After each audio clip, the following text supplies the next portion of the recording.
There's a game within the game that requires a different set of skills.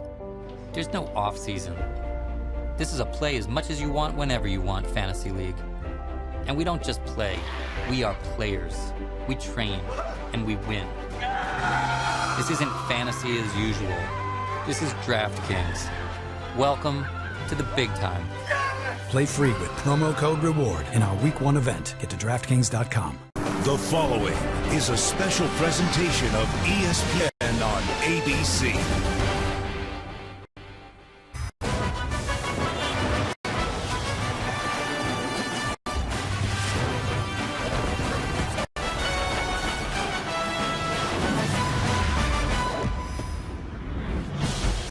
Welcome to Saturday Night Football on ABC, presented by Wells Fargo. Tonight, from the banks of the Red Cedar, East Lansing, Michigan, Spartan Stadium for the first top-10 matchup of the season.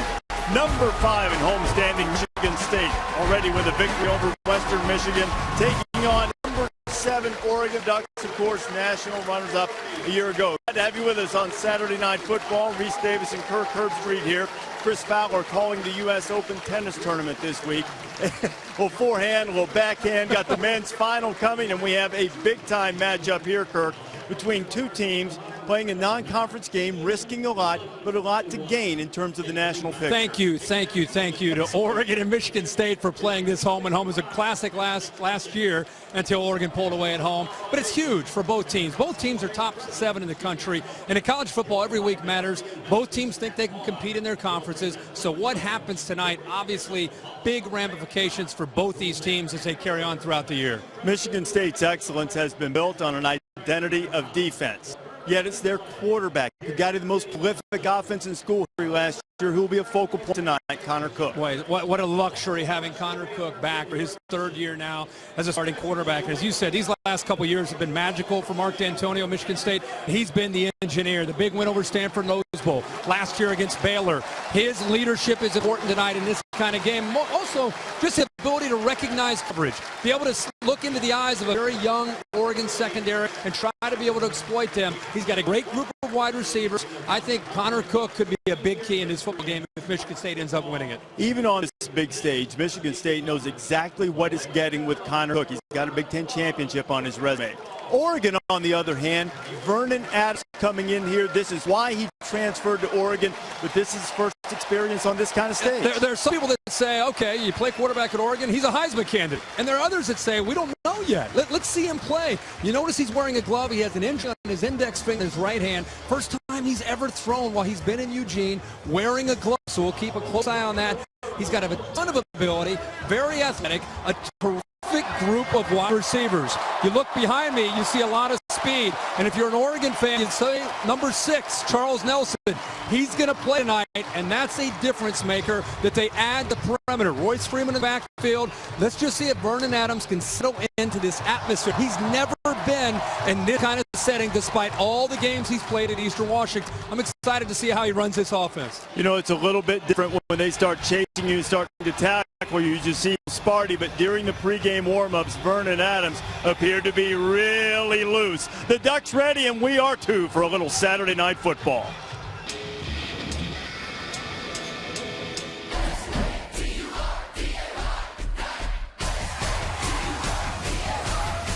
This is a huge test going on the road to East Lansing. Vernon Adams will have an explosive year. Michigan State is going to be ready for the belt. They know what happened last year, and they want to repay the favor. It's time to lay it on the line.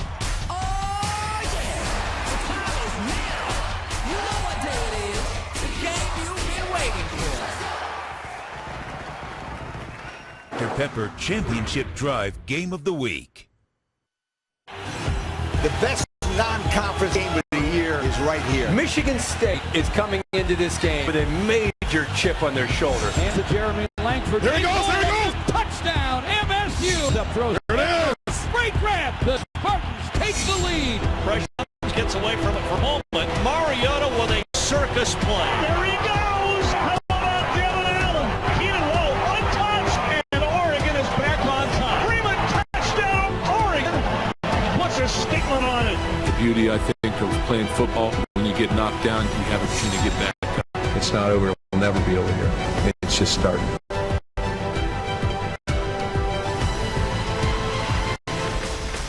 Michigan State did get back up. We're just about set to tee it up here in East Lansing. It is a beautiful night for football. Temperature in mid-50s. Had an afternoon with a lot of mist, a little bit of rain, but it cleared away about an hour and a half ago or so. And now Mark Helfrich and the Ducks going on the road. They'll get the ball first. Spartans won the toss, deferred to the second half. There is Mark D'Antonio, head coach of the Spartans. Kevin Cronin getting set to put toe to leather for Michigan State. And Byron Marshall, the standout receiver, one of the men deep for the Ducks.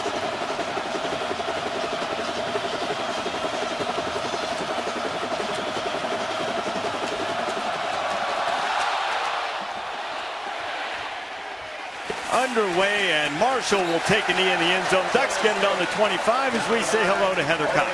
Hello, Reese. Everyone has been worried about that hard hit that knocked Vernon Adams out of the game, but the big issue is that hurt finger that Kirk talked about. It's the knuckle on his index finger. It was splinted immediately after the game. He's had treatment all week. Now it's heavily taped under those gloves he's wearing for the first time, and in warm-ups he was throwing with velocity, but he was fiddling with that finger a lot. He was flexing it, shaking it, testing it. And before the game, Mark Helfrich told me Vernon took first rep snaps all week, and Vernon's injury will not change tonight's game plan, Reese. And Heather, Vernon Adams had a terrific debut for Oregon against Eastern Washington. Threw for a couple of touchdowns, 246 yards in his first snap, and they'll give it to Freeman, and Royce Freeman gets knocked down a very short game. I think it's important for Scott Frost as a play caller to just settle his offense and most especially his quarterback into this game. He's got a lot of weapons around him. He told me on the field before the game, I'm not really worried about his personality and how he react to this atmosphere.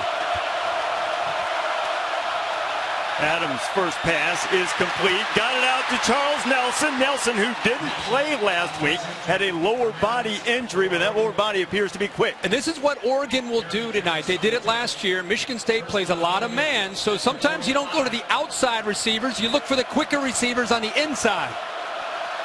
Pickup of 19.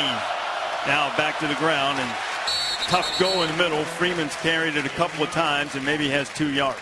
You know, that previous play to Charles Nelson, number one, it's great to see him back and healthy and contributing. He missed that first week of the season. But the plays come in fast. We'll talk about that throughout the game. But Charles Nelson at the H, Byron Marshall with soft coverage. They'll get the ball out to them in a hurry, and they can make people miss. This play might be a good one and have Marcus Mariota's picture on the play card. I like that. Adams getting rushed, and he just tosses it out of bounds. 3rd and 9 coming for the Ducks, and this is where you have your best chance against Oregon if you can get them in long situations. Right here, the defensive end does a great job of just sniffing that out, Reese. It was trying to get the ball out. Again, an easy throw, a little screen off to the right. Picked up early there by Shalik Calhoun. That play never had a chance. And to the point, Oregon deadly 3rd and short. Not quite as proficient on 3rd and long. Adams, nice grab out of the backfield, and Freeman will have the first down. So Oregon executes very well in good sticky hands from Royce Freeman. You dump it off to your back, and now they're really going to go tempo. But he's got almost a convoy of 3 blockers in front of him. A big tight end in Bayless and 2 receivers did a good job with the perimeter blocking. Pac-12 offensive freshman of the year last year. He had again. He's running through Spartans and driving inside the 40. A pickup of 7 or 8 on first down. And Royce Freeman last year had a great freshman year. He looks stronger to me. Watching him last week, and it was only Eastern Washington, but as a sophomore, expect even bigger things from him in this offense. Well, almost had a mishap with the official trying to get out away from the snap to allow the substitutions. It'll be 3rd and short. Yeah, you better get out of the way, and Oregon snap it on offense. They don't have a lot of time. The official, you better come on now, big fella. Come on. It's been a long night. They're looking at this football. The Pac-12 crew on the field. You know, you've got to get in there and have the quick feet of the plyometrics in the offseason. Be ready. Another 3rd down opportunity for Vernon Adams. Flags fly, and I want you to notice too, Kirk, as you heard the whistles and the flag, it looks as if there's going to be a false start. prior to the snap. Ball start, number 62 on the offense. 5-yard penalty. Same third down. Penalty called on Pearson, but lined up to the near side on that last play was Devin Allen. You see him getting ripped. Devin Allen, who hurt his knee on the kickoff return against Florida State in the Rose Bowl. Down at the bottom of the screen. So you have Nelson back. You have Allen making his first appearance this year as well. Adams escapes a little trouble, throws it to the outside, and there's Nelson again making a grab. First down, Ducks. And right here, he took a little peek quickly to his left, and in fact looked at Devin Allen, came off of him in a hurry, and there's the athletic ability. But instead of just taking off and running, he gets out of the pocket, buys a little bit of time, and then makes the throw to pick up another first down.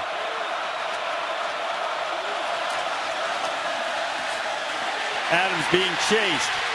Gets away from one. Now Adams firing toward the end zone, just out of the outstretched arms of Braylon Addison. It's incredible to me. You cannot say this enough. What this quarterback has been through with Vernon Adams, coming in only number one to replace Marcus Mariota, who had such a prolific career in Eugene. He's been on campus for 3.5 or 4 weeks to learn that. All these cards, the tempo, the speed, and he's in it running this offense in East Lansing against one of the best defenses in the country. Running back is Kenai Benoit. Nelson gets it out in the flat. He's got a couple of blockers. Nelson spins his way down close to the 20-yard line. Another good pickup for Charles Nelson, stopped by Darian Harris. How much did they miss Charles Nelson? You know, to see him back, 3 catches on this opening drive, 42 yards, and I love the blocking out in front, staple of this offense. 3 receivers top of the screen. They'll keep it on the ground. Freeman, big hole, burst inside the 10 and down inside the 5. First and goal coming for Oregon. I've been saying it for years. In this offense, you get so caught up in the tempo, and they're throwing up to the perimeter, to the left, to the right, and then you get lulled to swim. They rip up the middle with Freeman. Michigan State was scrambling to get lined up. Vernon Adams keeps it. Picks up 2, maybe 3. It'll be second and goal. Mark D'Antonio told us they felt comfortable, more comfortable this year with their substitution pattern. It's always important to substitute against the Oregon tempo.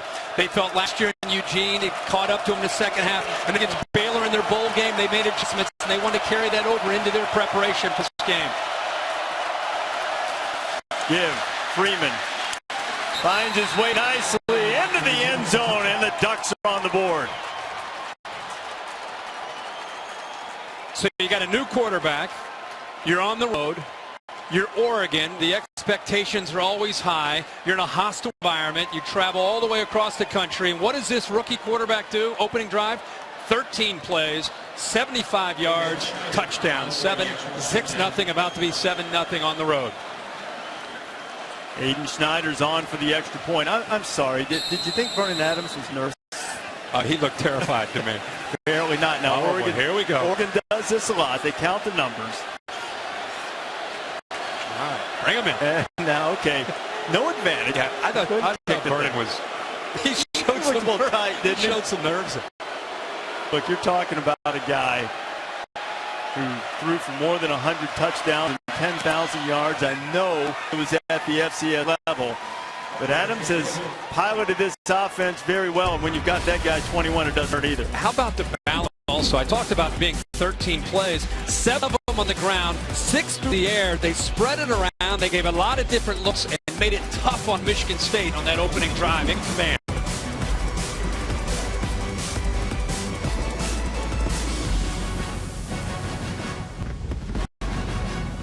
And now Connor Cook awaits his turn. 7-0 our score. Oregon took its opening drive with 75 yards. They didn't have one of those patented 2-minute drives that they typically put out.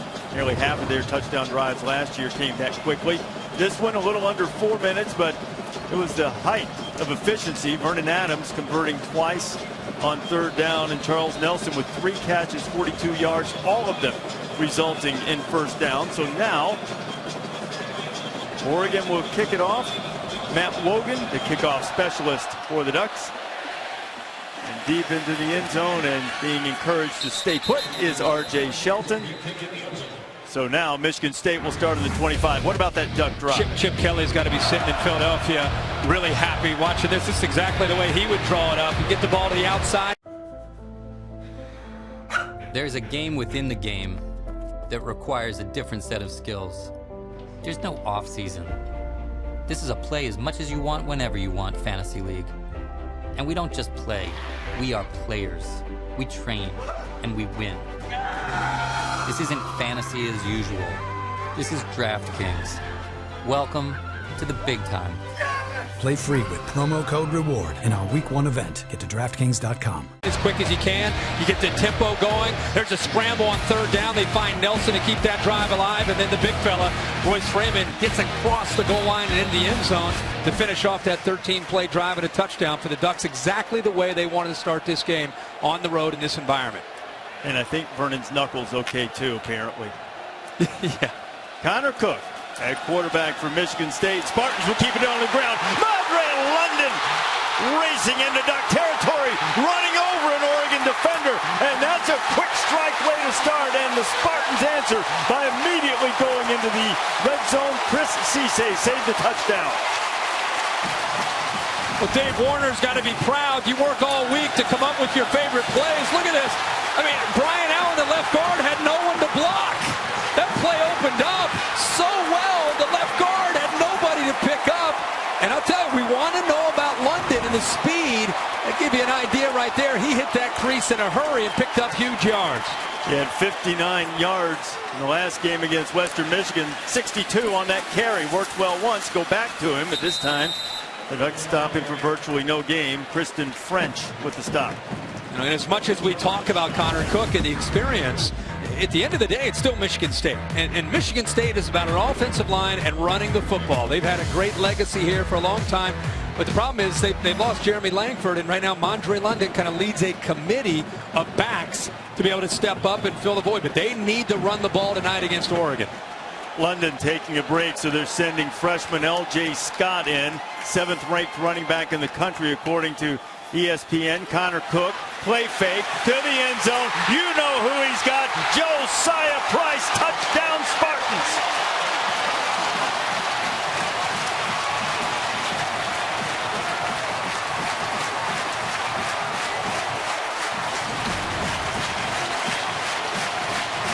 He does a great job at the line of scrimmage of getting off of the defensive end, the outside linebacker who's trying to get his hand right there. He uses his hands to get around French, and then it's just a mismatch. He runs away from the defender, the corner who's trying to stay with him, Tyree Robinson, and a perfectly thrown ball by the quarterback, Connor Cook. That's what we call an answer, right? That was pretty quick. How about the role reversal here? Both teams go 75 yards for a score. The Ducks take 13 plays. Michigan State takes 3. Old Sparty's got it locked up at 7.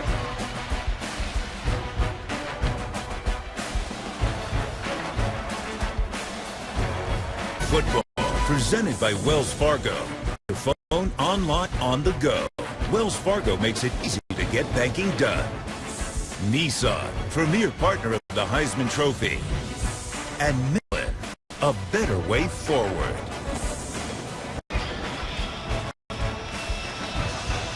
Aerial coverage provided by Goodyear. Everything Goodyear has learned, making tires that go the distance, inspires what they roll into yours. Goodyear, more driven, the official aerial provider of Saturday Night Football. The official aerial provider of Michigan State football is Connor Cook. He has spun out his 50th career touchdown pass. Hit Josiah Price. We were talking to Connor yesterday. Red zone, why would you not throw to Josiah Price every time? Look at the contrast in the two drives. Very, very different from what we've seen in the past. Although Michigan State, team that used to win with defense and special teams and field position last year, became a different team with their ability to score points. Byron Marshall chased back into the end zone, and this time he'll bring it out. Marshall went for a little crease. Now he breaks it back, and he's got room. He's got room and some help on the outside. Marshall couldn't quite turn the corner to take it to the house, but a terrific return by Byron Marshall. And that's when you play Oregon, you have to be concerned not just with defending them on defense, but on special teams because of guys like this. You get their football in the hands, a great block there by the big tight end, Evan Bayless, and then that's just athletic ability and vision. He's a former running back, ran for over 1,000 yards 2 years ago, 1,000 yards receiving last year. He knows what to do with football when it gets into his hands, and that time he found a crease in the backside, almost got to the corner, and took it all the way to the house. Well, Kirk, he's the only guy in Pac-12 history to finish season with 1,000 yards rushing, and then the next one, 1,000 receiving. Charles Nelson appears to be on his way, maybe not to 1,000, but on his way to 100 with his catches tonight. There is a theme that's been established here at Oregon, and that is the perimeter blocking. The Michigan State secondary is not getting off of these blocks from these wide receivers. That's why there's such room to run. Freeman kicking and pushing his way until Joel Heath knocks him down after a pickup of a couple. And one of the most challenging things in defending tempo and spread, and especially with the way Oregon does it, is you've got to deal with the horizontal stretch of the formations and how they continue to get the ball outside, and then the way they can still hit a crease and get vertical in a hurry. Adams left it, and the ball's on the ground. Freeman put it down, and Oregon was able to jump on it. But a big loss. Joel Heath, who made the last tackle, knocked that one loose, but I believe it was the Notre Dame transfer, Matt Haggerty, who jumped on the ball for Oregon. And that's the answer as far as if you're Michigan State. How do you stop them? Go to the left, they go to the right, they rip it up middle, you get penetration. You bid it, you win it against the offense lineman, and you get penetration. Vernon Adams needs 18. He's going to get nothing like it. Michigan State's defense rising up. Jaleel Calhoun is the guy. See, that's where you wonder how he's going to respond. They rush 3, they drop 8. He's looking his primary. Right away, he sees nothing but green jerseys, nowhere to go with the ball, and he's got to eat it. Michigan State on 3rd down. If they can get Oregon to 3rd and 7 plus, obviously huge advantage, and especially against a quarterback that's only on the campus for 4 weeks. Oregon fans, I would like to introduce you to Ian Wheeler. You haven't seen him this year because this is his first punt of the year. And it was not necessarily very good. After that great introduction. Yeah. Ian hasn't had a lot of practice. No. You'll need better ones than that. Sparty, good field position.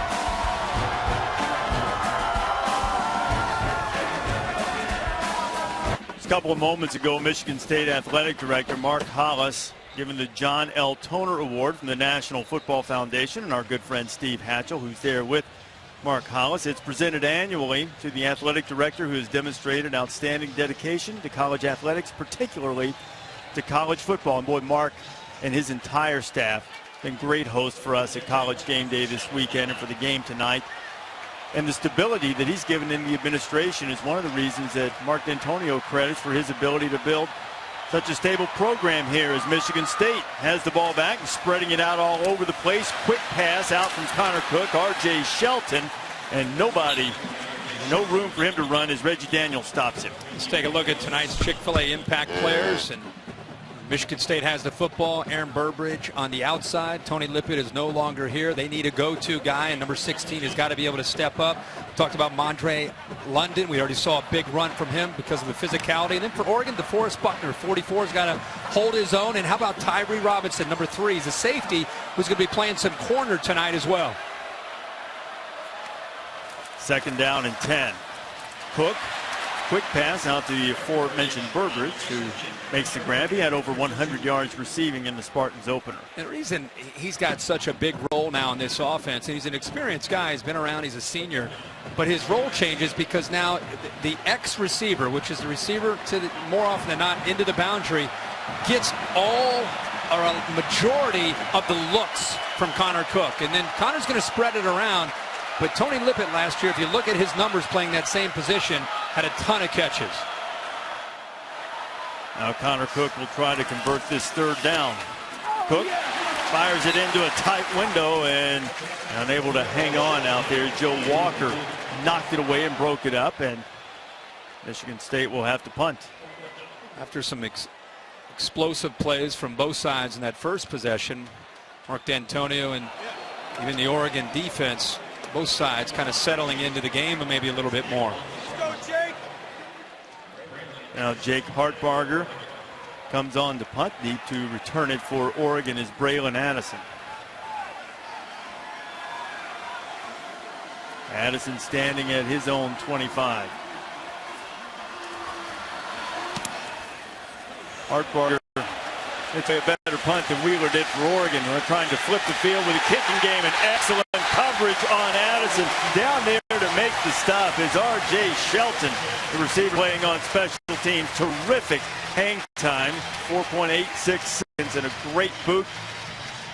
Good flip of the field for Michigan State. Monday night, ESPN brings you double the football. Tirico and Gruden start their season with former Oregon coach Chip Kelly. The Eagles taking on the Falcons, and then at 10:15 Eastern time, it'll be the Vikings and the 49ers. Adrian Peterson and company going up against San Francisco. Coverage begins with Monday Night Countdown, 5 p.m. Eastern on ESPN. It's good to have all kinds of football back. Sure does. College this weekend, now the NFL's going full bore too. Back to the ground with Royce Freeman. He's hit right at the line of scrimmage, but he was second in the country in yards after contact last week, and he picked up a couple after getting hit there. One thing that Oregon's always concerned about when they play a team with physicality up front and athletic ability is being able to hold up front. Their scheme and their tempo can be an equalizer, but if it's not, the matchup up front definitely favors Michigan State defensive line. Freeman gets out in the flat and empties, and Adams throws and almost had that thing picked off. R.J. Williamson almost picked that thing off the turf.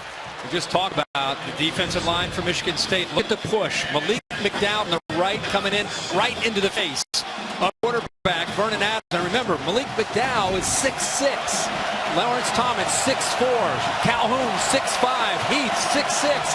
And Adams is 5'9" or 5'10". So they want to corral him and get a push, really have an impact and affect his vision looking downfield.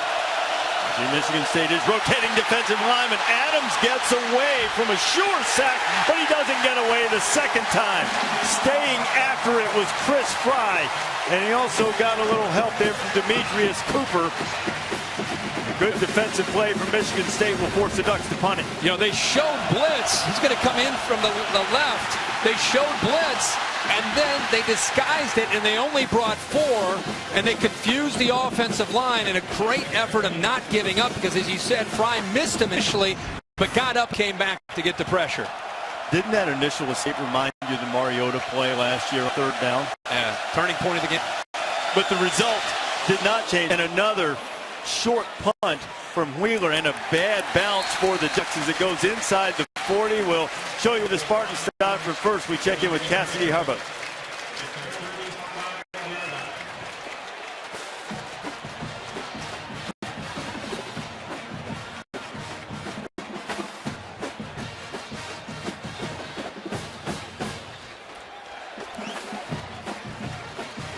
Okay, I need to know what's going on now. Lamar has the lead on Baylor. Jacksonville State pushed Auburn to the brink. Toledo beat Arkansas. Oregon can't punt it. Second straight 25-yard punt. And now back to the ground for Michigan State. And Madre London is greeted in the backfield. He'll lose 1 or 2. It's always football is a game of adjustment, and after such a big start from both these teams, you know, they go back to the grease board and they make some adjustments. We got a player down, Cody Keeler, the right tackle from Michigan State, and right away there's a lot of frustration and emotion. This offensive line has been a renowned group, a veteran group. Keeler, a junior from Rockwood, Michigan. Across the board at Conklin and Allen, brothers, by the way, with Brian and Jack Allen. Jack Allen is kind of the leader up front, and Donovan Clark, the coaches tell us, had maybe his best game of his career last week and how physical it was. And Cody Keeler, who's being helped off the field right now. He's not putting much weight, if any at all, on that right leg as he's helped to the Michigan State side. Checking in for him at right tackle is Miguel Machado. He's a 298-pound junior from Miami. You talked about the field being flipped and how important that is, kind of the game in the game. Michigan State needs to capitalize on this opportunity after the punt. The punts from both teams, they're in plus territory. They've tried to get points. Cook firing it complete. Burbridge has it. He's inside the 25, and he'll have enough for the first down. Arian Springs on the stop. Boy, just a flip. Well, and you have 28 games of experience. In college football, it's about the knowledge and your ability to process the coverage and the information. Here, this coverage is going to go out here. It clears it up right in the middle, but he has an ability when he gets out of the huddle. He kind of has an idea of what he wants to do with the football just based on recognizing the coverage. So when he gets back there, he's ready to get the ball out of his hands. London, big crease up the middle. Montre London rolling inside the 15. First down, Michigan State.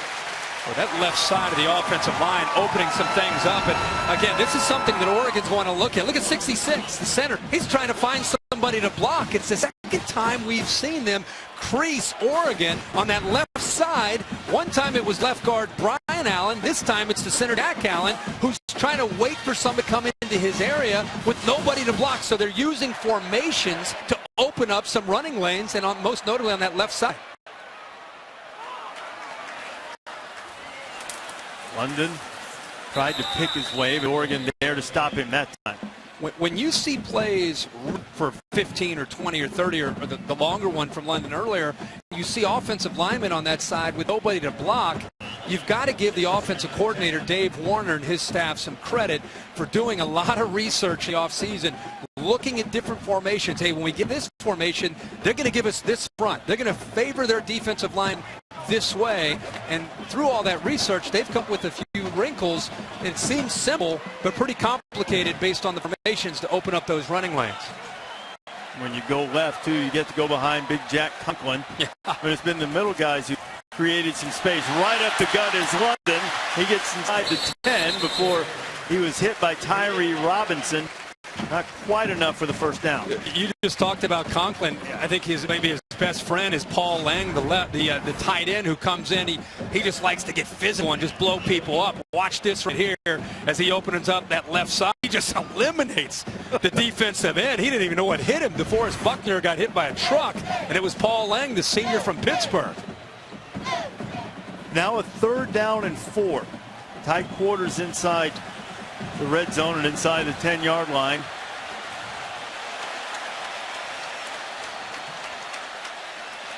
Michigan State has put Damian Terry in at quarterback. He's a good running threat, but Oregon is ready for it. They sniff it up, and Tyson Coleman knocks down the sophomore dual threat quarterback as Spartans tried to get a little tricky there. They get a little bit tricky, but this guy right here, Coleman, he sees this in practice all the time. So he gets off his block, not worried much about the tight end, and then out in space against the athletic Terry is able to make that play. They tried, as you said, every once in a while, Michigan State will try to slip something in and catch you off guard. Oregon doing their own homework in the offseason. Good job of being prepared, and a nice job in even field by Coleman.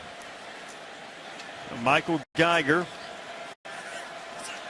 trying to put the Spartans on top. Short field goal up on the way, and it is no good.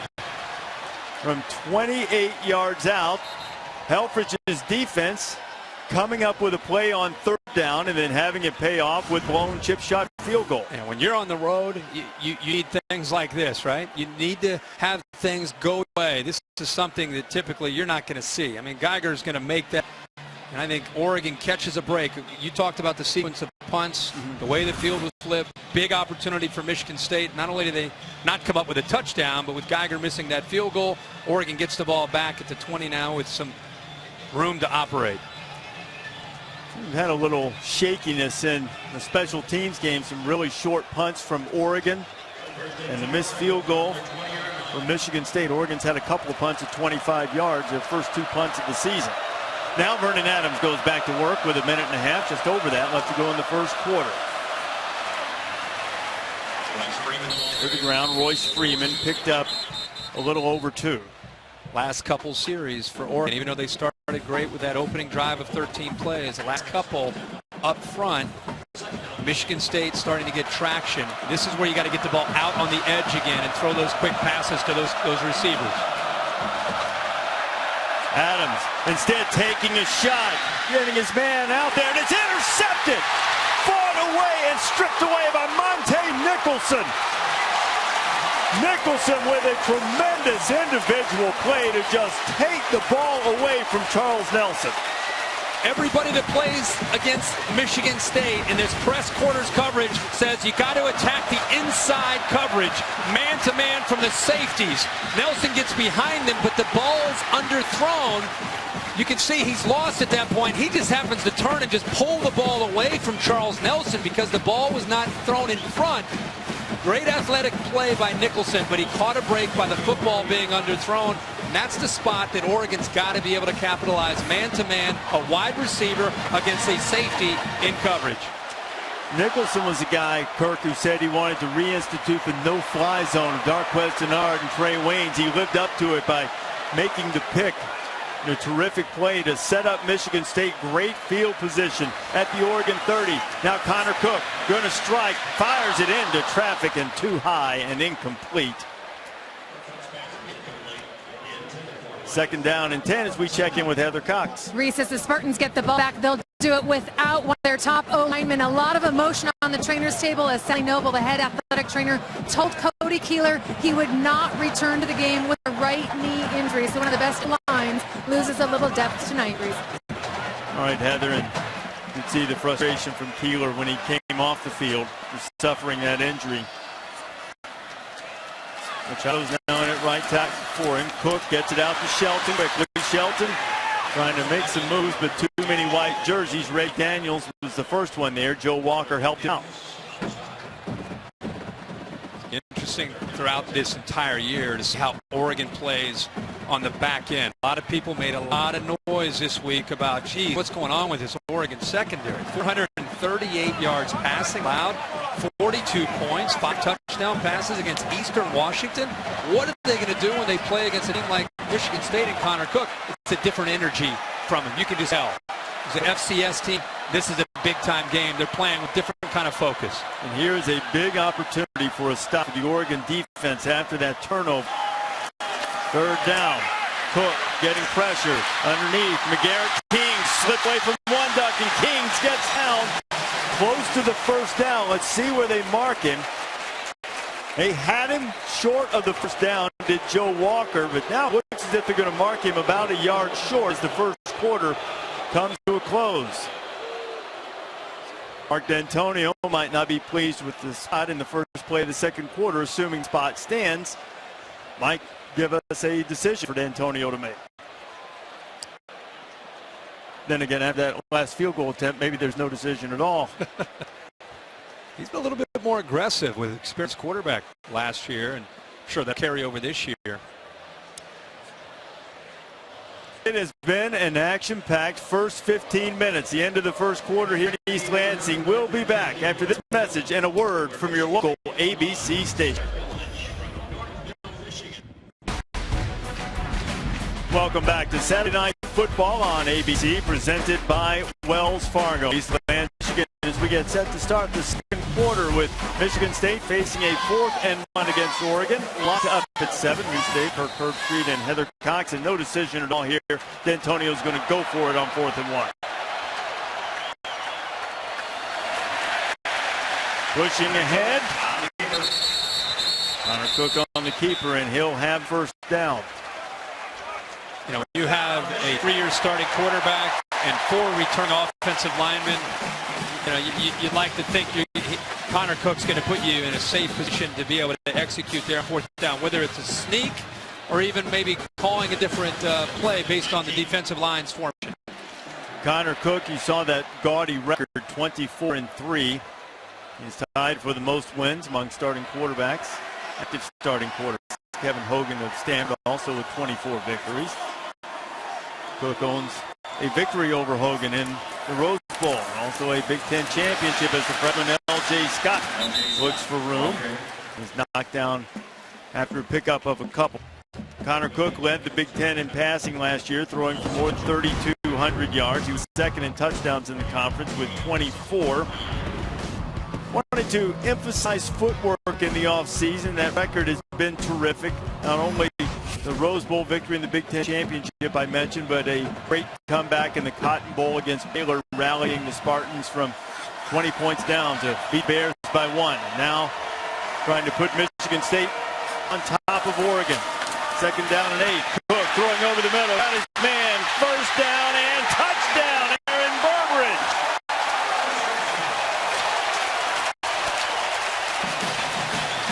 17-yard strike. Now we'll take another look and see if he got in before he went down. They signaled touchdown and gave it to him. Burbridge stretching.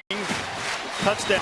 Yeah, his knee never touched. And Richie Daniels with a missed tackle there. He has a chance to stop it about the 3 or 4 yard line, but momentum and speed, he ran right through the tackle of Daniels and into the end zone. But great patience from Connor Cook that time to wait for his man to get into a position where he was clear with his passing lane. Put it right on the money. That touchdown was set up by the turnover. The second interception by Monte Nicholson of his career. See right here, he waits for him to be clear. The linebackers blitz, so it opened up the middle. We talked about Burbridge, how he's got to be able to step up and become the guy without Lippett. He's starting to really, I think, get into a rhythm here early in this game. And the Spartans offense with their second touchdown.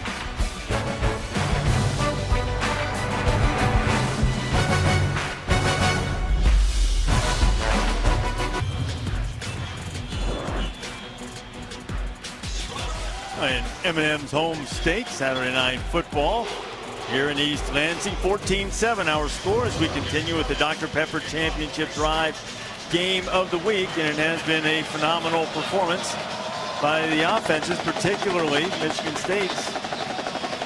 An early drive and taking advantage of a turnover with the second touchdown pass of the night for Connor Cook. Oregon has already allowed 7 touchdown passes this season. Kickoff is going to go very short. Ball's loose. Somebody better jump on that thing. And the ball is still loose, and Michigan State had an opportunity to grab it. And Oregon averted disaster thanks to Christian French, ordinarily a pass rusher, and that time using the good hands. ESPN College Football stream every game live at home or on the go. Just download the Watch ESPN app or visit watchespn.com. We had that baby rolling in the bus to go with the monitors today to keep up with all the games. There's some crazy stuff, even though it seemed like a quiet window. There's some stuff that's going on. That's when they get you. Exactly. Nothing's going to happen today. And next thing you know, Jacksonville State's up on Auburn. What happened? Find that game on the Watch app. Vernon Adams right through the hands of Charles Nelson, and after an impressive drive early, Oregon's been slowed down lately. That's what I would do. I think right now, you see that first drive, they got the ball out on the edge a lot, and Charles Nelson had a lot of plays. Since then, they tried to do it, but I don't think enough. And you're starting to see Michigan State moving around, see the stemming and the moving, starting to create some confusion up front. We'll try it again. This time Nelson sure-handed. Nelson's explosive. He has just about first down yardage. Monte Nicholson gave him a shove just as he got close to the marker, and they're going to spot it right on the chains, and they'll move him for a first down. You know, those last 3 drives, I think if you go back and look at it, you'll see that Michigan State's defensive line had really asserted themselves, and I think we said it last drive, the answer is getting the ball out to the edge to Nelson and others and let those receivers block and pick up quick yards. Then you can go back to the inside running game of Freeman. Nelson now coming in motion. Royce Freeman. One man to beat. He slips inside him, and a sure tackle hanging on Viante Copeland. The freshman defensive back stops him after 17. There's Scott Frost. And I think that's what Scott's looking at right now is how can we, because with this offense, even though they've been stopped 3 in a row, it's still, it's like a fuse. It can go any moment, and it's just a play or two that can spark it. Adams pumps. Now flips it out on a little attachment play. Nelson has it again. He steps through a couple of Spartans and gets inside the 45. Another first down for the Ducks. Remember when LaMichael James was in this offense, and even though he wasn't a receiver, but every time he touched the ball, you just kind of held your breath because they found little creases and little ways to be able to get him the football. That's what Nelson reminds me of. And the other receivers are all very talented, but he's got a different gear when the football's in his hands.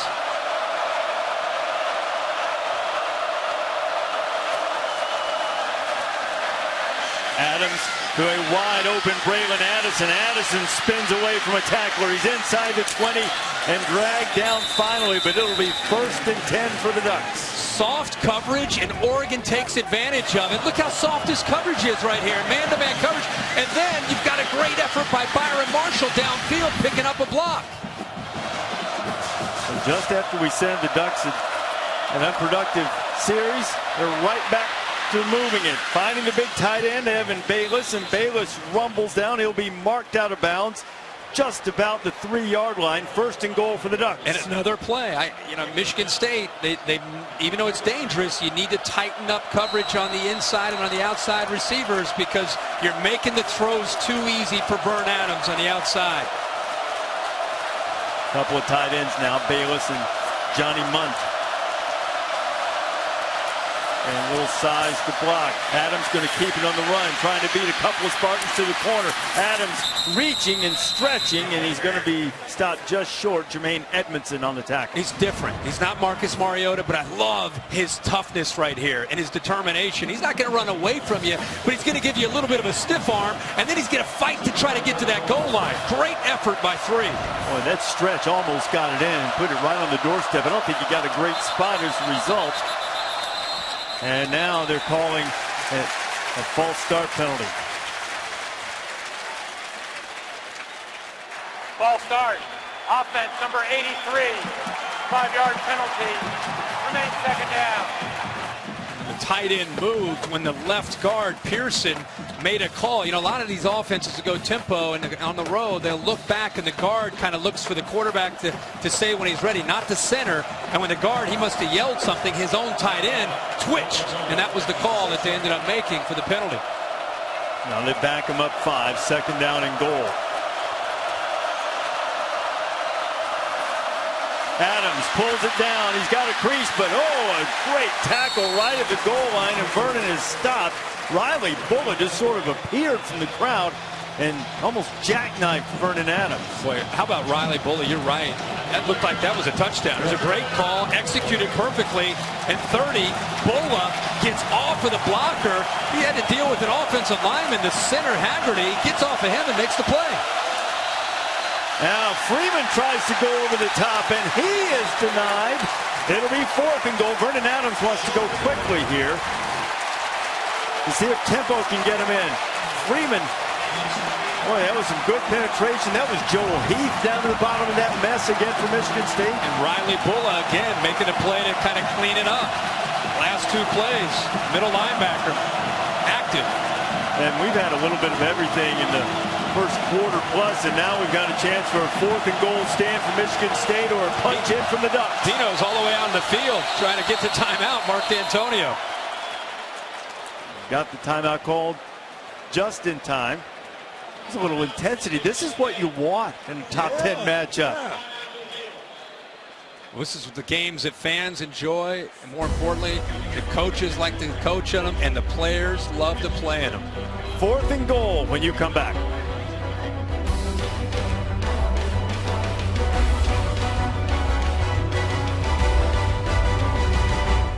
Saturday Night Football, presented by Wells Fargo.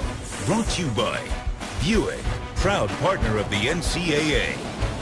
Chick-fil-A, we didn't invent the chicken, just the chicken sandwich. And Xerox, work can work better with Xerox. Oregon with a 4th and goal at the Michigan State 1. What play are you running? Well, for years in this situation, we've seen the quarterback run game be a big factor where you fake zone read to Freeman, to left or to the right, and then the quarterback usually would come the other way. Adams is a tough runner. Let's see if they go that route. Well, it's Freeman in the backfield with Adams. Vernon sending Marshall in motion. The give is to Freeman. Freeman pushing to the goal line. Michigan State thinks they stopped him, and they did. Riley Bullock, John Reschke, and Antonio's defense rises up in the shadow of their goalpost, and frustration for Helfrich. And let's give Malik McDowell a lot of credit. Right, you'll see the push right here, number 4. And on 4th down goal, that's what you want to see right there. Look at that. That is a 6'6", 275 defensive tackle pushing it into Freeman's face. And the play was so slow and developing because of the penetration by McDowell. Freeman did the best that he could to try to fight to get to the goal line. But McDowell and the linebackers cleaned it up. But the big fella deserves all the credit. Man, he put Matt Haggerty on roller skates. Driven him to the other end of the field if he had time. What a play by McDowell, a guy they say that can take over and dominate games when he chooses to. Played his best game as a Spartan last week against Western Michigan. That might have been his best play as a Spartan. And that's what these players know and these coaches know, that when their defensive line plays with a high motor, and I'm talking about Lawrence Thomas, number 8, Malik McDowell, 4, Joel Heath, Shalik Calhoun, who always plays with a high motor. When they're cranking, it is really tough for any opposing offensive line.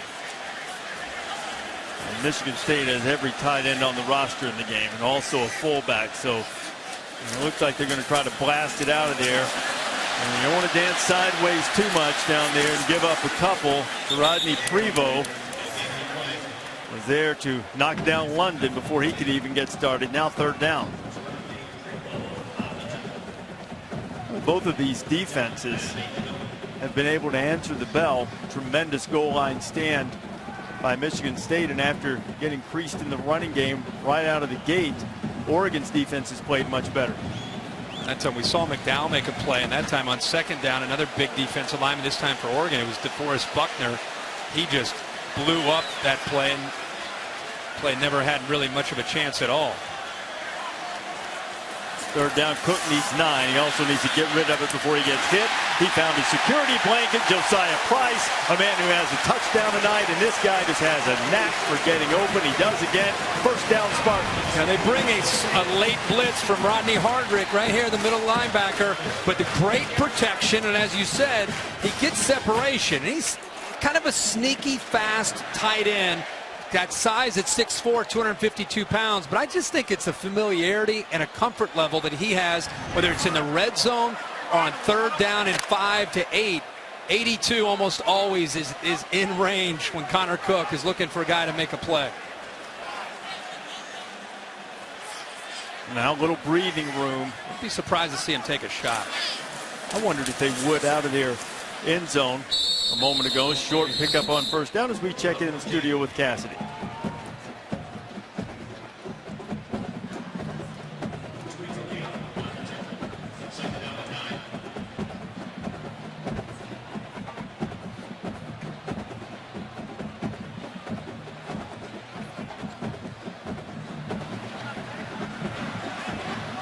Cassidy, there was testiness leading up to this game from Eric Stryker's comments about the SEC, and Tennessee just desperate to snap that slide in which they've lost 27 of their last 28 against ranked opponents. There's a lot of stake in that game between the Volunteers and the Sooners.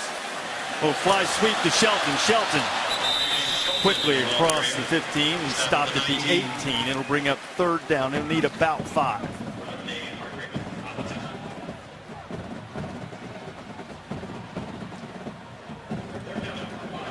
Vernon Adams couldn't get the Ducks in the end zone. And boy, he was so close on the one run. Stretched the ball toward the plane, stopped. Michigan State's defense built the wall. Now Connor Cook, who's hit 2 out of 3 on 3rd down and just converted a 3rd down from out of his own end zone, needs to get another.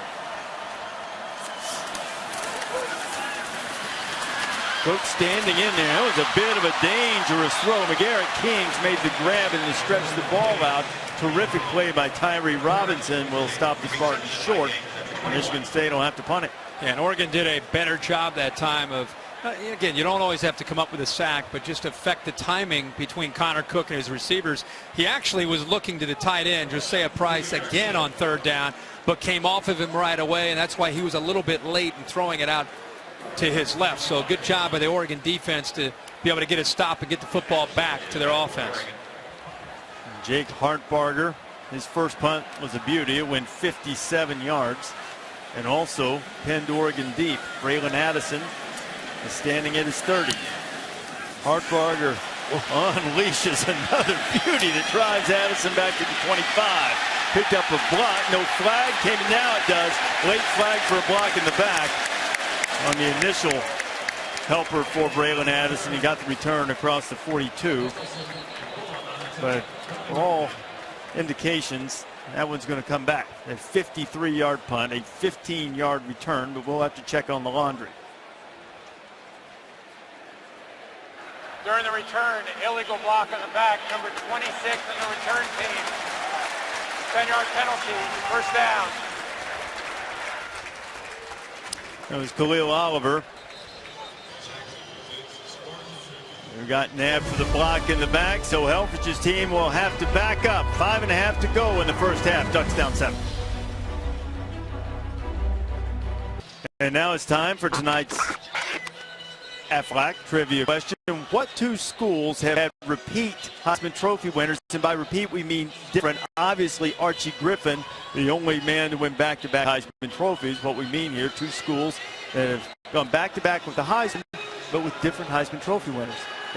Well, we were thinking, we're working on it. Yeah, between who has a bunch of Heismans, Notre Dame, USC, and I was thinking back to like Charles White and Marcus Allen. Can't remember if they were back-to-back or not. They were separated. Reggie Bush, Matt Leinart. Yeah, and then you get into that issue, and I would think the logical guess would be Notre Dame in the early days as Vernon Adams is firing for Wayne Stanford. It's incomplete.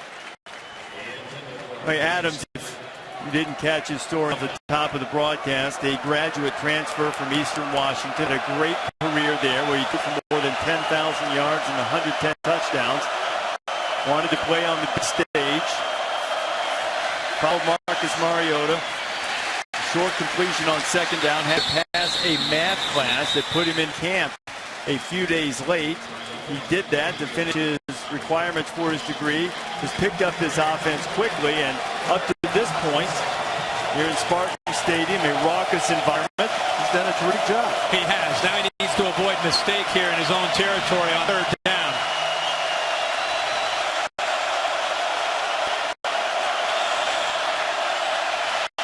Adams ducks under one pursuer and then gets rid of it at the end, and he has a man open. It's Hassan. How about Vernon Adams? He threw the ball offhand. Left-handed. That was not jumble pass like we saw Mariota do last year to Michigan State. This is a left-handed throw. I'm just going to throw it left-handed. I'm just going to work. I'm going to work with my right to keep you off me, and I'm just going to throw it out there with my left hand. Of all the accolades I just gave Vernon Adams, who knew he was ambidextrous also. Right. Now Adams uses his right arm and tries to put in the seam, and he's picked off for the second time tonight. R.J. Williamson, and that one was ill-advised, and that is the mistake you were just talking about that needed to avoid. Yeah.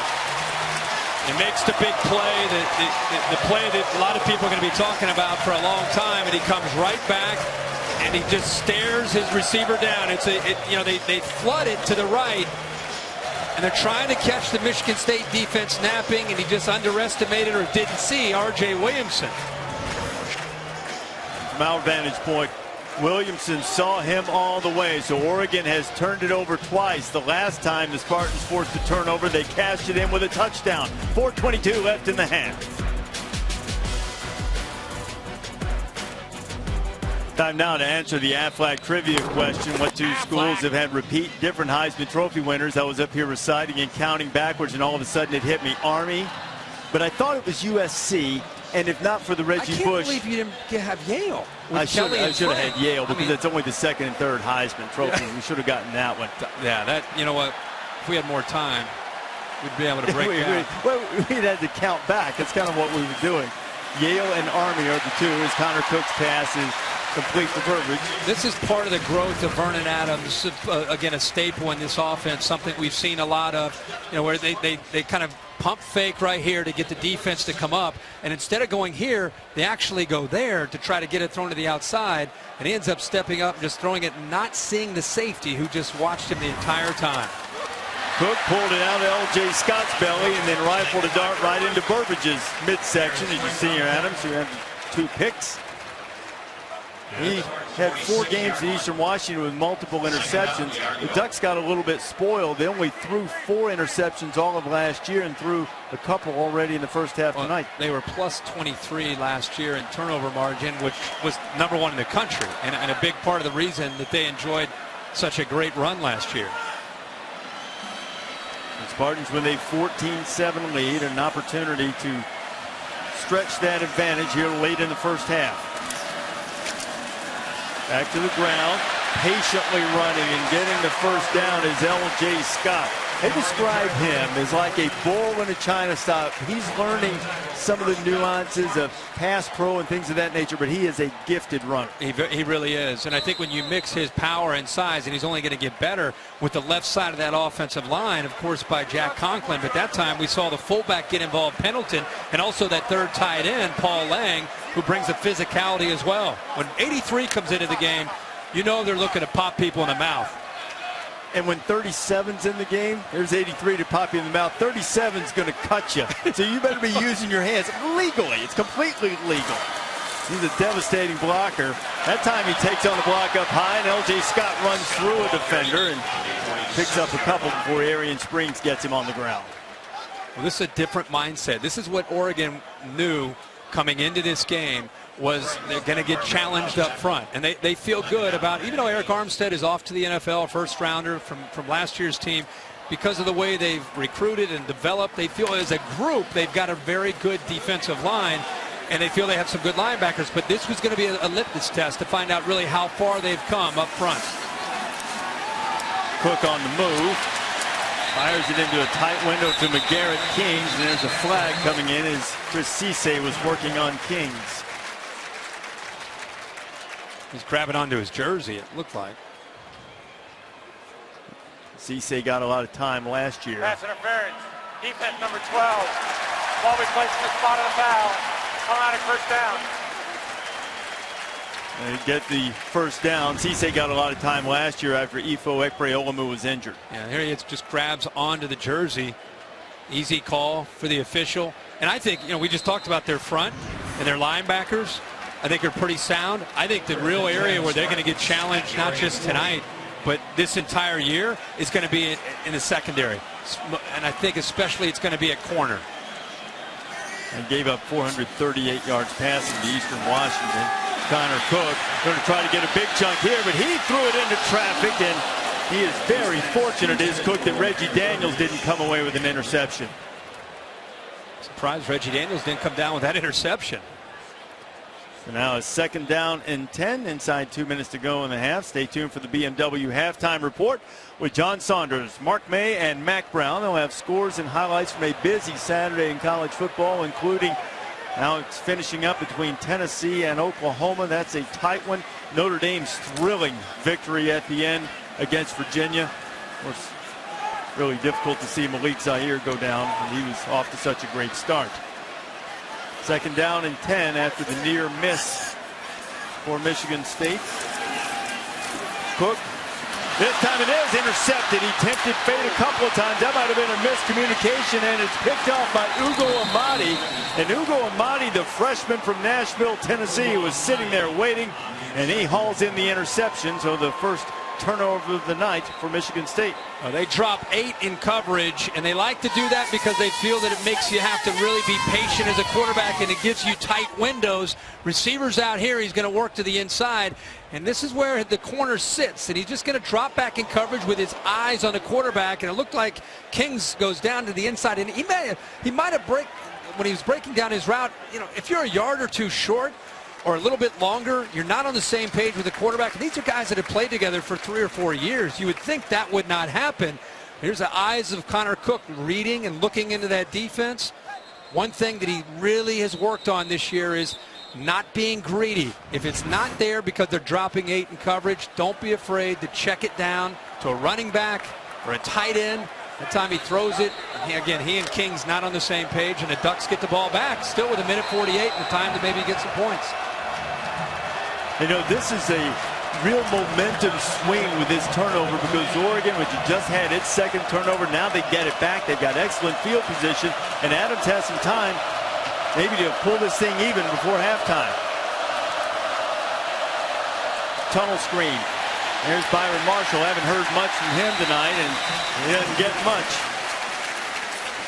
Maybe a yard. It'll be second down as we head toward the 90-second mark. Aerial coverage provided by Goodyear. Everything Goodyear has learned making tires that go the distance inspires what they roll into yours. Goodyear, more driven, the official aerial provider of Saturday Night Football. Oregon with all 3 timeouts to work with. Vernon Adams He checks it down. Freeman's got the edge. Freeman knocks off one man inside the 35, gets out of bounds and stops the clock. First down for the Ducks, a minute 10 to play in the half. They're pick up a 17. They're in tempo right now, Reese, but a great job. This is what we want to see from Vernon Adams, is coming off of his receivers, his primary receiver, and instead of just pulling it down and running, he just finds his check down. That's an example of that. Just get it out to the back in open space and let Freeman do some work.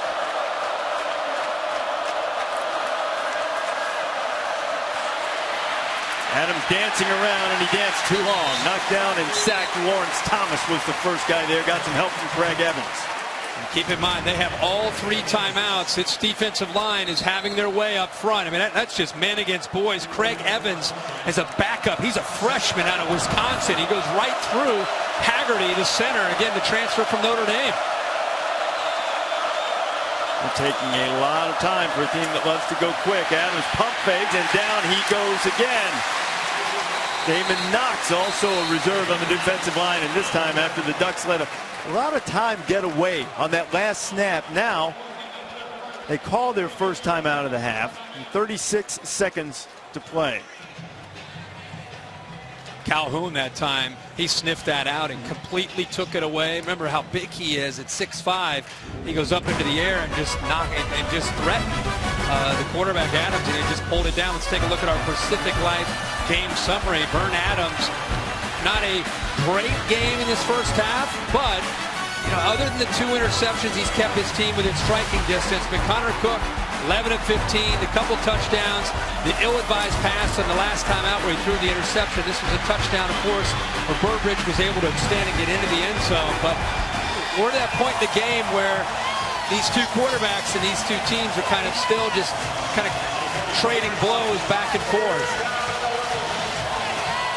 So 36 seconds to go, a 3rd and 11. And don't forget, in this half, Michigan State had a 4th and goal stand at the 1-yard line. Oregon would already be even. Now they have 36 seconds to get something on the board. Soft coverage on the inside receivers. Adams bails out of there, throws it to the outside, incomplete, 4th and 11.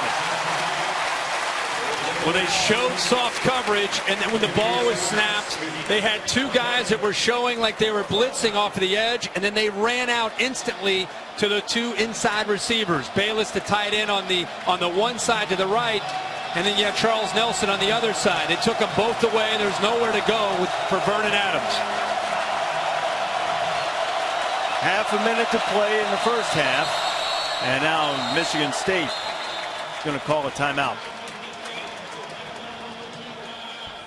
No, 4th down and 11. Oregon trying to squeeze out just a little bit more and get some more points on the board before we go to halftime. Tomorrow at 4 o'clock Eastern on ESPN, Novak Djokovic and Roger Federer face off in the men's championship of the U.S. Open.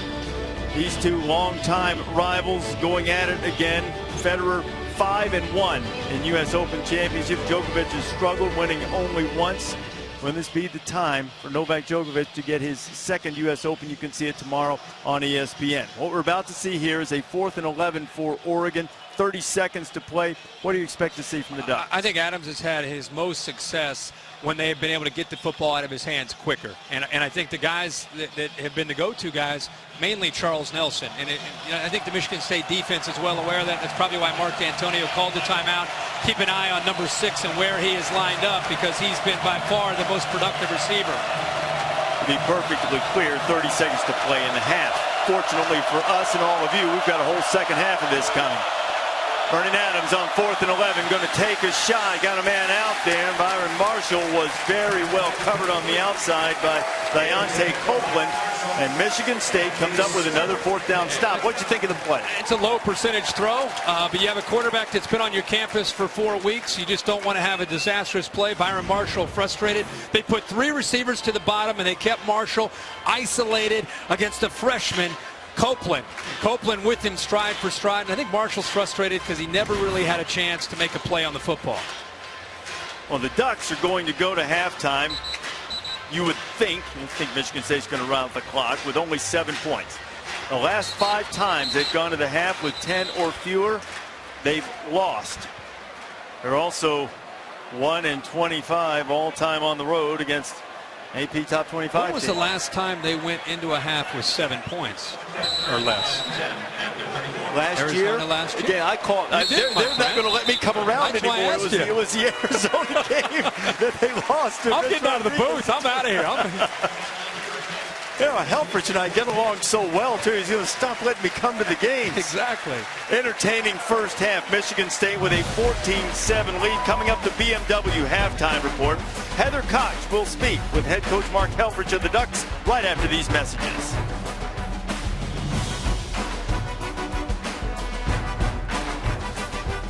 Welcome back to the Dr. Pepper Championship 5 Game of the Week.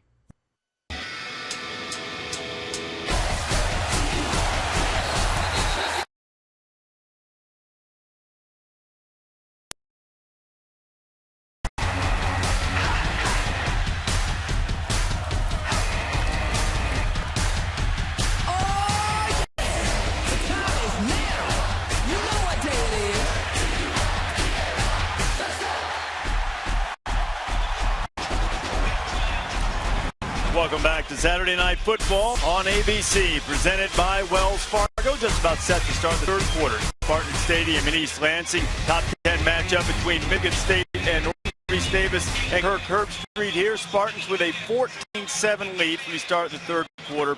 What's the biggest adjustment you expect to see in the second half? Well, I think with Michigan State, I think they need to get back to still running the football. I mean, the first play of the game for them was a great run by London. Since then, it's been very quiet on the ground, and that's kind of who they are. It set up the rest of their offense. And for Oregon, I think they got to get back to getting the ball out of their hands quickly from the quarterback Adams. When they got the ball out quicker and got the ball out to Nelson, I think that's where their offense was probably the most in rhythm. Underway in the second half, and the Spartans will start on the 25. And Kirk, to your point, they had 91 yards rushing in the first half at Michigan State. 62 of them came on that carry for Madre London. And here comes Connor Cook, who threw a couple of touchdowns in the first half. I think sometimes you've got a quarterback that can make throws and make reads, and you trust. And I think you want to put the game into his hands. But at the same time, you've got a big, strong offensive line, and you would think there's an advantage up there. I know coming into the game, they felt that they could establish the line of scrimmage and get their running game started. If they do, that really sets up the rest of their offense, and especially that play-action game. First snap of the second half, Spartan will go to the ground, and the first snap of the second half, not nearly as successful for Madre London as the first snap of the first. He went 62. And give Oryx's front a lot of credit. They gave up that big play, but since then they've really settled down up front, and they play that 3-4 where the defensive linemen are basically going to eat up those offensive linemen, the double teams, and just freeing up the linebackers, Walker and Hardrick, and the safeties to come down, and they've held up at the point of attack, which is hard to do against that physical, experienced offensive line of Michigan State. No gain on the last carry, so Connor Cook looking at 2nd and 10. He fires it, looking for Josiah Pride, and some really tight coverage from Arian Springs makes it 3rd and 10. The fans thought it was a little bit too tight. He worked around the big tight end Price. He got there maybe a little bit early, but the officials in that case, they're going to let them play. Both the receiver and the defensive back are in position to play on the ball, and they're both entitled to be able to get to the football. Just let that one go. Keep the hankies in the pocket. Shelton in motion now. Spartans need 10. Little stun up front. Michigan State picks it up well. Cook found a receiver, but not enough for the first down as McGarrett Kings made the grab, and Joe Walker knocked him down about a yard short. Well, if they forced a punt here, Michigan State's probably going to punt, of course, in their own territory. That series was won on first down, 1st and 2nd down. You get Michigan State, as good as Connor Cook is, you get him to 3rd down and long, and he's got a new group of wide receivers, as we saw in the first half. They're still trying to work the kinks out here early in the year. They're not quite in rhythm the way we've seen him last year with Mumphrey and Lippett. So 1st and 2nd down, they hold up against that physical run game to give themselves a shot. And Cook was under 50% completion percentage in the opener against Western Michigan. He's been better tonight, 12 of 17. Another good punt from Hartbarger. Braylon Addison Looking for the edge. Addison's got some room, and he's got a blocker. Addison turning on the Jets. Inside the 30. High-stepping Addison into the end zone. Touchdown, Ducks. 81 yards on the punt return.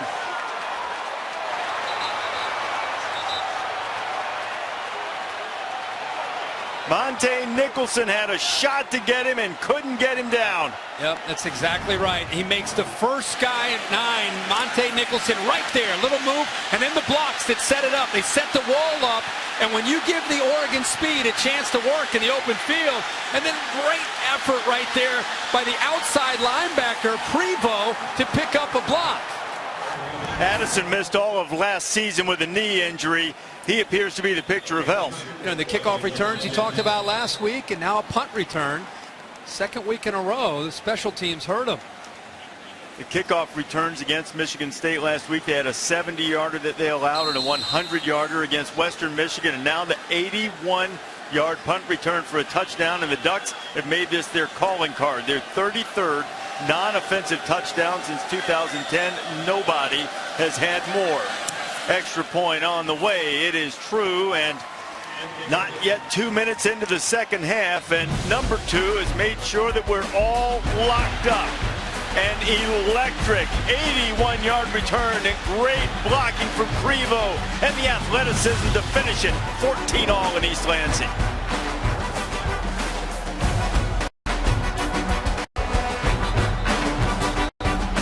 There's the national championship trophy presented by Dr. Pepper. It will be awarded to the winner of the college football champion, college football playoff, January 11th title game in Glendale, Arizona. Semifinals, including the Cotton Bowl in Dallas and the Orange Bowl in Miami on New Year's Eve. And both of these teams hope to be there. Braylon Addison's had his 3rd punt return for a touchdown. You know, Ducks fans back home in Eugene, Portland area are saying it is great to see Braylon Addison back playing for the Ducks after missing, as you said, the entire year last year. R.J. Shelton takes a knee as we check in with Heather. Reese, that was exactly how Coach D'Antonio didn't want the second half to start. I talked to him out of the locker room about what happened last year. When they had the lead, they let it slide. He said, you addressed it in the locker room. The key is focus. He finished by saying, anticipate the difficult by managing the easy. That was his message to the team. Now, as for how they created confusion against Oregon's offense in the first half, he said the key was not letting their tempo get to us. Really lining up well, adjusting well, and playing fast, not losing containment and communicating. That's what they want to continue to do here in the second half. Well, Heather, we've got a brand new game all locked up at 14 after that punt return, and Oregon has done a terrific job against the Michigan State running game. Just pure effort from L.J. Scott made it positive game, only a yard or 2. Monday night, ESPN brings you double the NFL football. Eagles and Falcons, 6:55 Eastern Time. Tariq and Gruden will be there as former Duck coach Chip Kelly leads Philadelphia in, and then the nightcap Vikings at 49ers, 10:15 Eastern. Monday night countdown at 5 Eastern on Monday. I got the Eagles in the Super Bowl, and I got Sam Bradford as the NFL Comeback Player of the Year. Wow. Stanford can stay healthy, certainly has the skills out to the outside. This time it is not Price, but another tight end, Paul Lay, who makes the grab from Connor Cook. I think all the jokers that are sitting around making fun of Chip Kelly for all the moves, all the craziness and wackiness. What's he doing this for? What's he doing that for? Let's let the season play out and see how it goes. There's Mark Helfrich, who had been on Chip Kelly's staff and taken over as head coach of the Ducks and done a terrific job guiding Oregon to the national championship game a year ago. 25-4, and here on the road has his team tied with Michigan State 14 and has his defense performing extraordinarily well. Connor Cook on third down. They're only 1 of 6. Cook fires the slant, and this time he'll get the first down with Garrett Kings, who did a third down catch last time but came up short, moves the sticks. Again, the matchup on the outside is interesting the way it's going to play out, because Kings and Burbridge and Shelton have played a lot of football, but they haven't been the guy. And Michigan State, as this game is going on, they're trying to find out not only is going to be the guy this year, but in this game. And it's a matchup against an inexperienced secondary. So you're going to win a few, and you're going to lose a few. That time they won one on a crucial third down.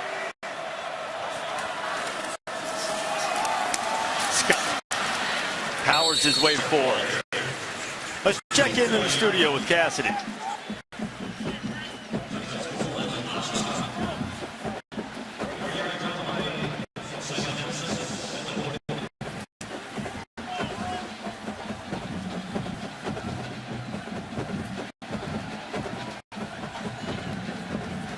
Cassidy, that 14-point blown fourth quarter lead, that one's going to leave a mark. Well, they were up big early at home. It looked like they might just pull away, but the Sooners showing some grit on the road early this season. That is a big win for Bob Stoops at Oklahoma. On second down, Connor Cook goes back to the other side of the field, finds Kings again, another first down for the Spartans. Yeah, that's where the experience comes into play. If we get a view of this, but from the vantage point, you can see the defensive end, the outside linebacker, drop off, and so he comes back to his left. He wanted to throw the ball to the right. The outside linebacker took the throwing lane away, so he had to abort and come all the way back to his left, and instead of just giving up on the play, the recognition and awareness and understanding that he still had another receiver on the other side with soft coverage, he just flips it out there. Connor Cook was not a highly recruited guy. He has developed into a terrific leader. Now with good protection and good time, and fires a strike and a good catch climbing the ladder is Aaron Burbridge. That offensive line, known for their run blocking. Watch his pocket for Connor Cook. I mean, look at that. He is clean. Nobody gets close to him. And here's Burbridge again, this time going up in the air. He gets great separation. The ball a little bit late, but because he beat Spring so badly, plenty of time to go up and make a play on the football. Now, I'm sorry, Reese, now you can go back to your bread and butter and run the power, run the physicality of that running game after you throw in the ball. And here they come with a running game, but not much there. Boy, the Ducks not pleased with their overall defensive effort last week, but they've done a great job against the run. They're building a fence with the 3 interior defensive linemen and the 2 outside linebackers, whether it's Coleman and Prevo on one side, and then you have French on the other. And then you have the 2 inside linebackers, Walker and Hardrick. They're just building a fence, and there's right now nowhere to go with the running game other than a couple plays. They're basically taking that part away and putting the game in the hands of the Michigan State passing game. See if Cook can deliver. And Cook delivers to Burbridge again. Short gain. Just inside the 35. And there is defensive coordinator Don Pelham, who last week against Eastern Washington decided to go upstairs. He had spent some time down on the field last year after taking over for Nick Aliotti. And he told us this week he's excited to come back and have a chance to play this Michigan State offense again. And by far one of the best dressed coordinators, not only in the Pac-12, but I would say in the entire country. And he came strong today. We had a shot at him. He brought his A game back to the Midwest. Michigan State goes to a huddle. That might give us a chance to get that shot in. Connor Cook again well protected, but threw it behind and low Burbridge, so it's going to bring up a 4th down from the 34.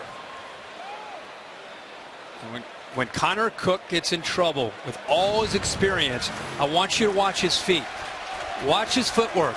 Right here, watch how you think he's going to step into the throw, and watch how he just kind of sits on his back foot. You can go ahead and roll this. See that? All that experience, and even a guy like Connor Cook, if you don't get your feet right, you're not going to throw the football very accurately. So from the Oregon 34, little out of field goal range, D'Antonio's going to go for it on 4th and 6.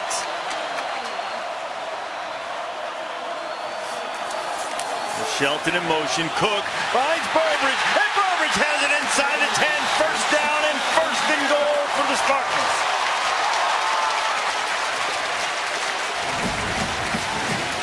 A great read, and they slip behind the coverage. A well-designed play and perfectly timed. And Cook's trying to go tempo here to try to be in attack mode inside the 10.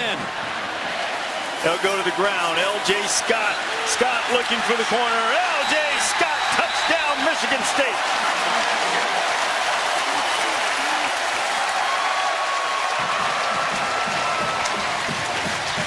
That's the first touchdown of the freshman's career, and I dare say it will not be the last time he visits the end zone. Mark D'Antonio electing to go for it on 4th and 6. The trust in Connor Cook. He delivers with a big pass play.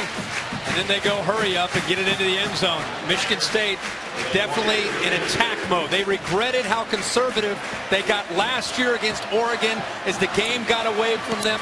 This year they vowed not to do the same thing. And in a close game here in the second half, instead of being conservative, they got aggressive and decided to go for it there, and that's what set the touchdown up. The 233-pound freshman rumbles to the corner. Now it's the Ducks' turn to answer.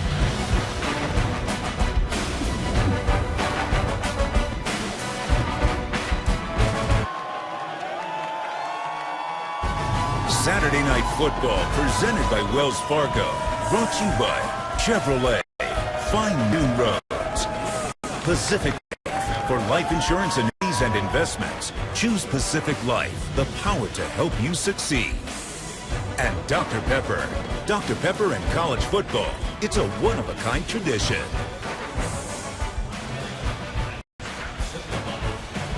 Aerial coverage tonight from East Lansing provided by Goodyear. Everything Goodyear has learned making tires that go the distance inspires what they roll into yours. Goodyear, more driven, official aerial provider of Saturday Night Football. L.J. Scott just went into the end zone to put Michigan State back on top 21-14. Talented freshman back, teaming with Madre London. Now Oregon, whose last score came on an electrifying punt return. To see if they have anything. The kickoff return from Byron Marshall. Spartans have had trouble covering kicks and punts. Not so this time as they stop Marshall just before he gets to the 30-yard line. This week on ESPN Sunday Night Baseball, the division-leading Kansas City Royals, they just about have the AL Central locked up, taking on the Baltimore Orioles, 8 o'clock Eastern Time tomorrow night on ESPN and streaming live at home or on the go on Watch ESPN. We've just about had to punt on our teams, the Reds and the Braves this year, huh? Got to pick up other teams to watch down the stretch. Reds almost got to Memorial Day.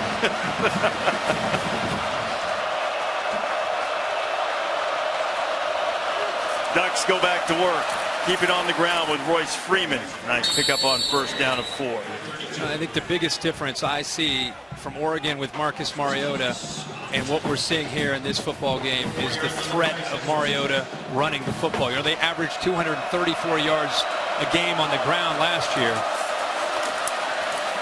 Back to the ground would be third down. And it wasn't just Royce Freeman. It was the threat of Freeman going one way and Mariota going the other, because he could take an 80 on you. You don't have that big playability, and tonight they've only rushed for 50 yards. It puts a lot on the passing game. Adams wanted to throw it this time, but he is caught, corralled, and knocked down before he gets to the first down marker. John Reschke leading the charge. Malik McDowell, who's had another good game, is in there. And I think this is the area you're going to see him progress the most. And he's holding that hand. It's been dinged. That's the reason he's wearing that glove tonight. Let's see if Heather can get a look at that. That's something that's been bothering him. He decided to wear a glove tonight. See right away Mark Helfrich coming over to check on him. Hurt his right index finger in the game last week. It's the first indication tonight that we've seen that it's bothering. Haynes calls for the fair catch, and he'll make it at about the 22. The thing I was going to say is where you'll see him grow is he had a receiver open to the outside, and he came off him right away and put his head down and just kind of boarded. You can see the finger wrapped and definitely got dinged on that last play.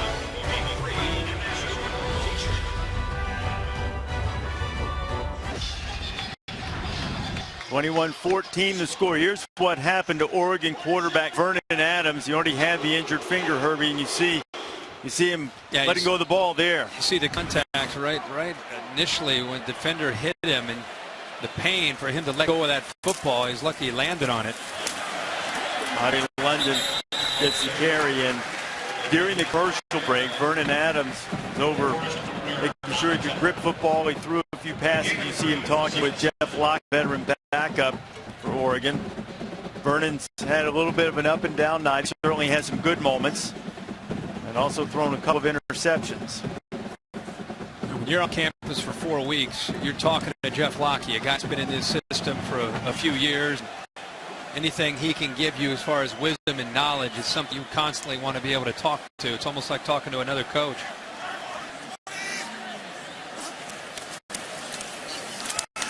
Spartans go back to the ground. London slips through the initial tackle. Madre, London running tough. And up close to the first down marker. And they put the big tight end Paul Lang behind that offensive line. He running behind the offensive line. But let's give London a lot of credit because there wasn't a lot of room to run. And there has been consistently tonight. But there's the leg drop. I think that's what has these coaches excited about him. Out of Fort Lauderdale, he's very strong. Doesn't necessarily have the breakaway speed, but his physicality, I think, fits in well with this offense and what they like to do. Yeah, they have a history of guys who run tough. Le'Veon Bell's one that's here tonight. They've compared L.J. Scott to him. Connor Cook now going to go up top, throwing it to the outside. And Chris Cisse was there on the coverage. There is Le'Veon Bell.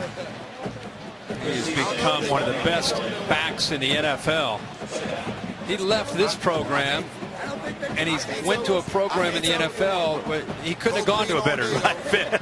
I mean, Michigan State and the Pittsburgh Steelers are about as similar as you're going to get. Mindset, toughness. Yeah. Run some power. Run power, counter, slam it up in there, boys. Here we go. Now on 2nd down and 10. State spreads it out. Cook firing. That was dangerous. Nice, and Coleman was jumping in there and got the deflection. Might be lucky for Michigan State he did. So this is where, remember last time he came off, he read the linebacker who dropped into his passing lane. And he threw over here. This time he doesn't see it, maybe predetermines what he wants to do with the football. He's worried about the corner, but it's the linebacker right here that makes the play on the football. He's lucky that Coleman did hold on to that football because he's walking to the end zone. The 3rd down and 10.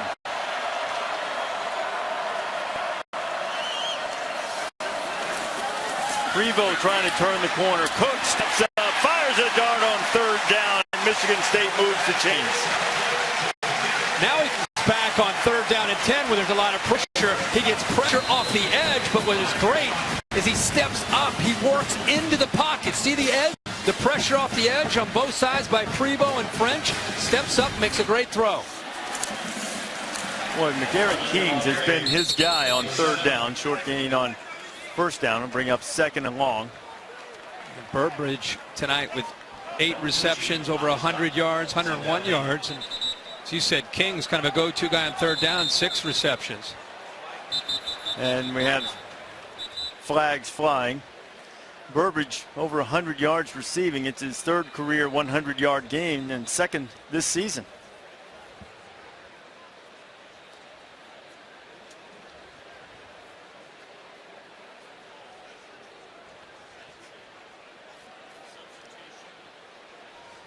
There's probably a substitution infraction. Let's see. Illegal substitution. 12 men on the defense. 5-yard penalty.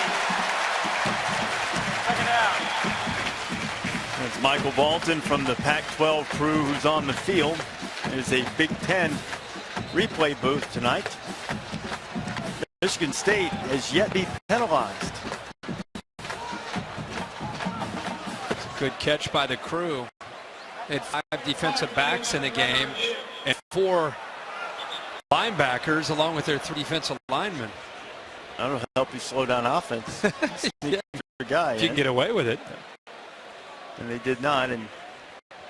And now Michael Bolton's coming over the replay booth has buzzed down. Steve Newman is the replay official from the Big Ten. And he'll communicate with Bolton. And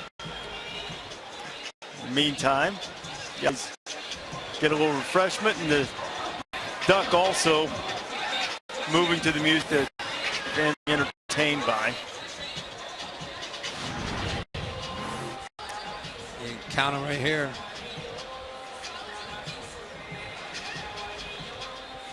12.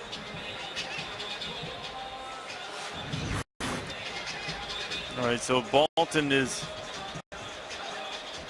making sure everything's square with the play booth.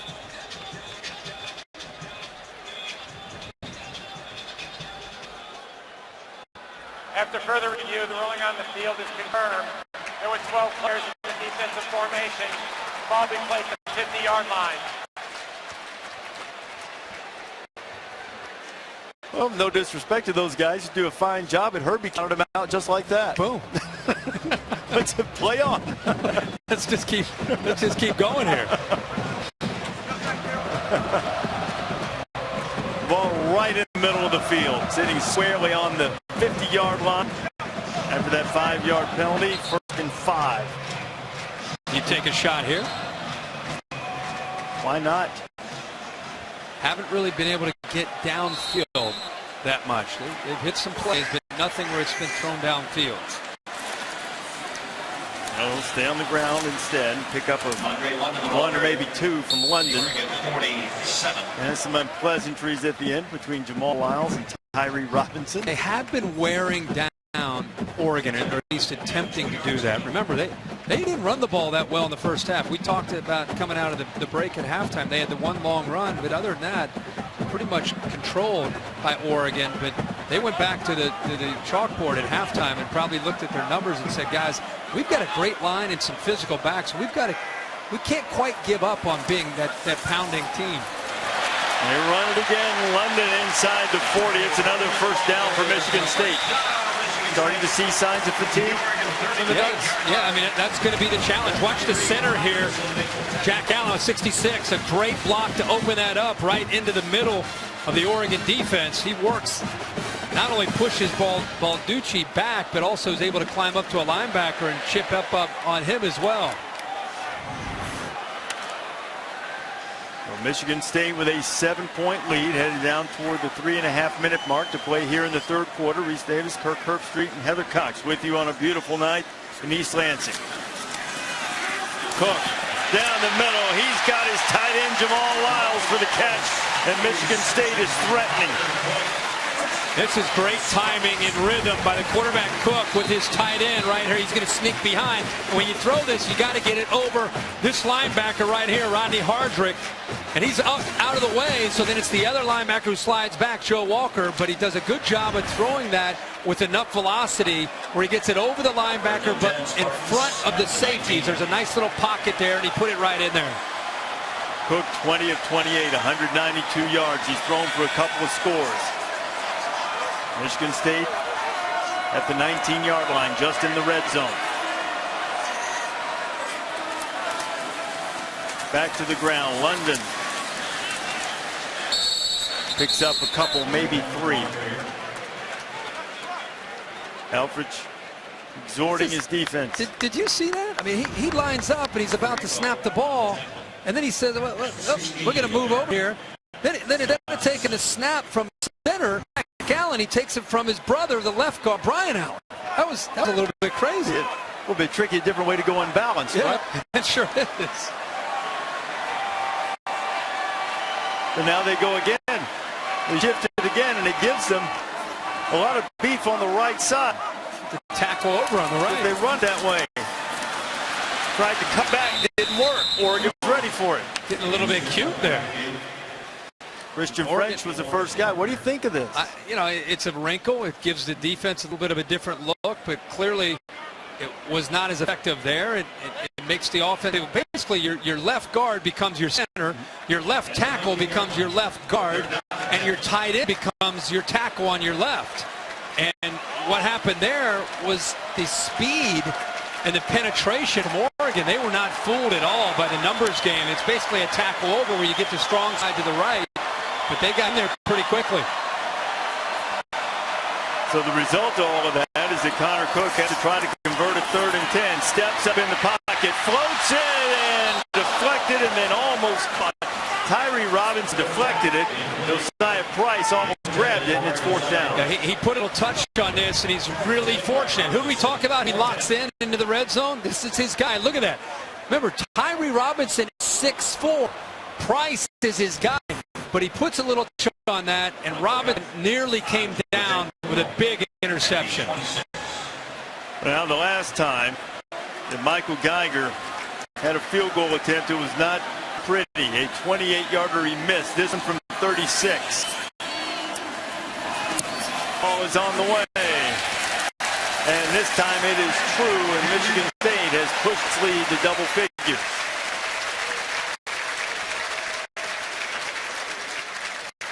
(24-14), 1:08 remaining to play here in the third quarter, and now we'll see about Vernon Adams and how healthy that hand is. Let's take a look at this week's college football rankings, brought to you by Capital One.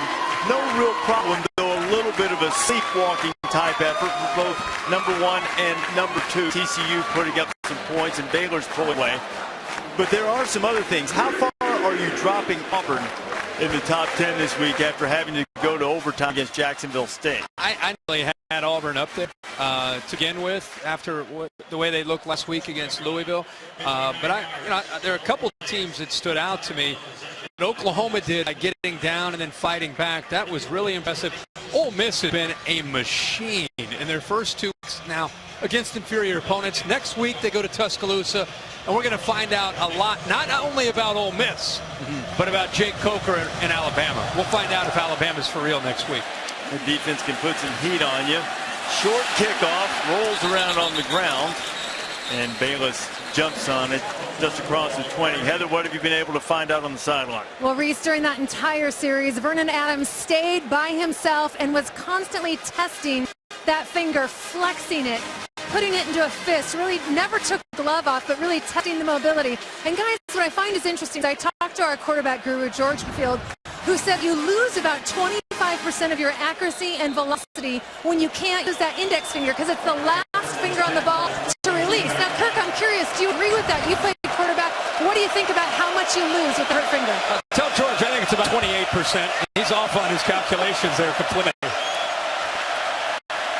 Adams out to Braylon Addison completely. Heather, he's right. I mean, it is the last finger. It's kind of the runner. It's going to allow you to direct the football and give it to Sin. And if it's hurting, now the thing that's interesting to me is his teammates don't really know him. They've never really been in war with him. Now they're starting to learn a lot more about him. Freeman carries it across the 30. Not just. Okay, the Exos, forget about that. This is the quarterback replacing Marcus Mariota. You need to show that you're a leader in this kind of setting, and that's what they're learning about him. They desperately need a first down here, and they got it prior to this drive or series of downs. Oregon and its offense in on the field only a little over a minute and a half in the third quarter. Part of that was because they had an 81-yard punt return. They didn't need their offense on the field for that possession, but now they do. Down 10, just over a quarter left to play, the waning seconds of the third quarter for the Ducks, and we have a player down, and it's Damon Knox, Michigan State. And here's the time of possession. Oregon doesn't care about it, but it is instructive to see that Michigan State has held the ball the entire quarter, not let them do anything. Yes, it is, but I think that Oregon offense, again, we're learning about what Scott Frost has to work with right before our eyes because it's just so different than what they've had past. And it's going to be, we're going to learn to see if this is an offense that has the ability to be balanced because right now it doesn't feel that way. Nelson trying to get the corner. Charles Nelson stays on his feet across the 35. Darian Harris able to help get him down along with a little help from Bola. Final 10 seconds of the third quarter. So Helfrich's team finds themselves down by double digits. See if they get one more snap off here in the third quarter. And they do not. And we'll head to fourth. Number 5 trying to hold on to a 10-point lead. That's the end of the third quarter here in East Lansing. Michigan State up 24-14. Back at this message and a word from your local station. Start the fourth quarter in East Lansing, 24-14. Our score, Michigan State has the lead on Oregon as we continue with our Dr. Pepper Championship Drive Game of the Week. First meeting of top 10 teams this season. Hasn't been exactly what we expected, maybe a little more offense. You see Ducks have lost their last 20 during the fourth quarter, trailing by 10 or more last time they won, 2004 against Wazoo. If Vernon Adams can rally him. Good start to the fourth quarter for the Ducks as Royce Freeman gets out across the 45. Picked up a nice seal block, and Royce Freeman hasn't had a ton of room to work with. And I go back, we talked about it heading into the end of that third quarter. Without a true threat at that quarterback position as far as running the football, boy, it's going to put a lot on Royce Freeman this year in the running game. Now Adams off play action down the middle. Braylon Addison makes the grab, and Addison's inside the 35, and Addison has taken it upon himself here in this second half of the Ducks. And those linebackers from Michigan State, when they feel play action, they're coming downhill, and it opens up a nice vacancy behind them, and the ball was thrown a little wobbly, but he got it in there. Oregon move, like the right guard. Came out. Ball start, 78, offense, 5-yard penalty. This ball is floating, and it's because of the pressure that he felt right into his face right there. They were closing in on him. The ball just kind of hung up there, but the receiver was so open because the linebackers had sunk in, and Addison easily goes up and makes the play there in front of Cox. Addison picked up 21 on the completion. He had the 81-yard punt return earlier in the second half, and now the Ducks have back up 5. Addison in motion. Give to Freeman. Nothing doing. Second and long coming. You go back over the, what do you think, the last 7 years? You go back to Masoli and Dennis Dixon and Darren Thomas and, of course, Marcus Mariota. All those guys, one thing they all have in common was, as a defensive coordinator, you were aware of their creativity. You were aware of their ability to hurt you with their feet. And so it opened up a lot of different aspects of your entire running game. Adams out in the flat, too high for Addison, who wisely chased it just in case they called it a backward pass. Third down coming. And almost every defensive coordinator I've ever talked to about defending Oregon's offense, they all talk about that aspect is kind of the wild card. You know, you deal with the tempo, you deal with the spread, you deal with, they're going to stretch you out horizontally. The one thing they always talk about, and then you got to deal with the quarterback and his running. I just don't sense the same playmaking ability from Vernon Adams as far as a running quarterback and a threat in that area.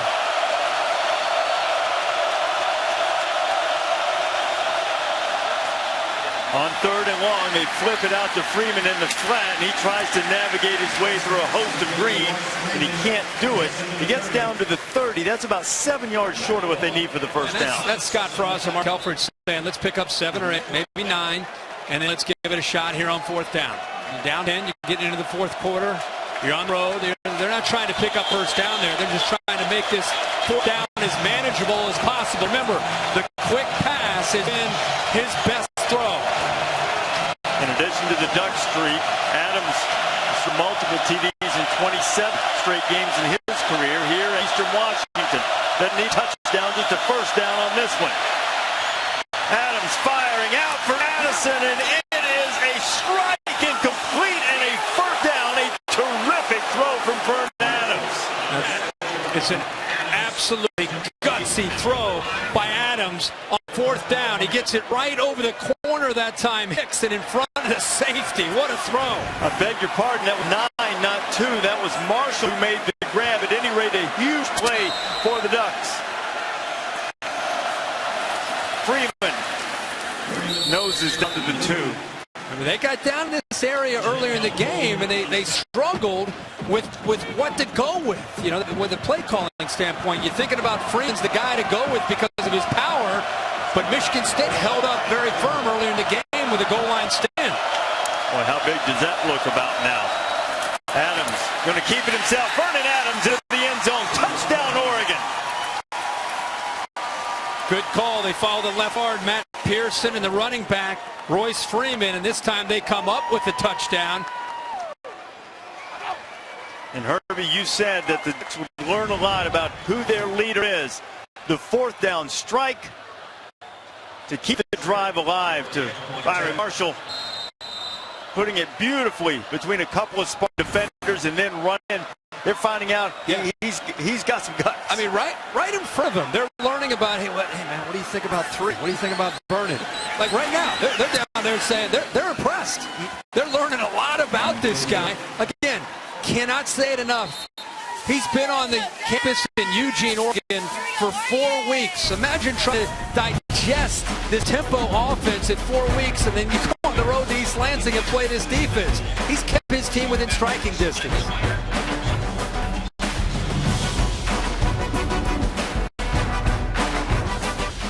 Spartans and Ducks going right down to the end. We'll get things started next Saturday in Tuscaloosa. College game day headed to Alabama. The #2 Crimson Tide taking on Ole Miss. Rebels dropped 70 again today, 73 to be precise against Fresno State. You think this will be a real good test for Alabama? Yeah, sure. As much as Ole Miss. Even at home. You know, the Land Sharks come in there with a defense after the way that game went last year in Oxford. It's going to be a fun one to watch. Well, the Rebels have found some offense in the early going. L.J. Scott returning the kickoff. Scott still on his feet, shedding tacklers and getting up to the 35. Let's have a look at the last touchdown. Yeah, this is the big 4th down.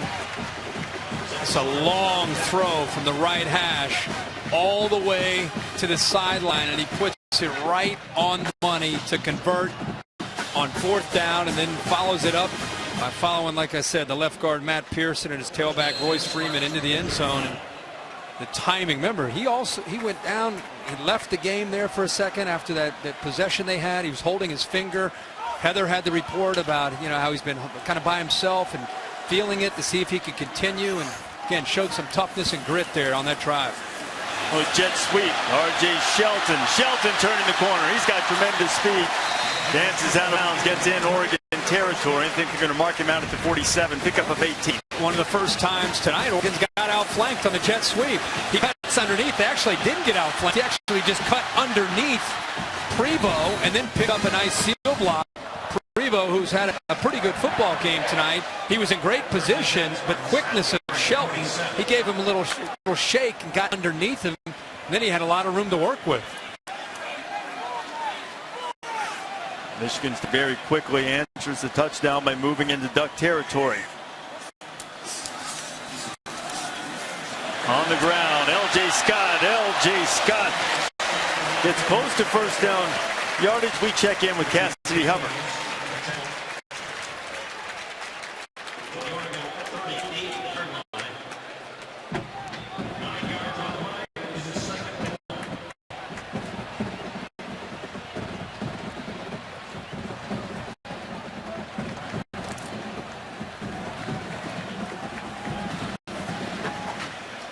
Cassidy, that 22-year-old freshman's had some moments in his first couple of games. No doubt. BYU. Mark Scott just short of the first down last carry. He gets it this time and runs through another one. Scott inside the 20. Scott on his way. Will they get there? Touchdown, Michigan State.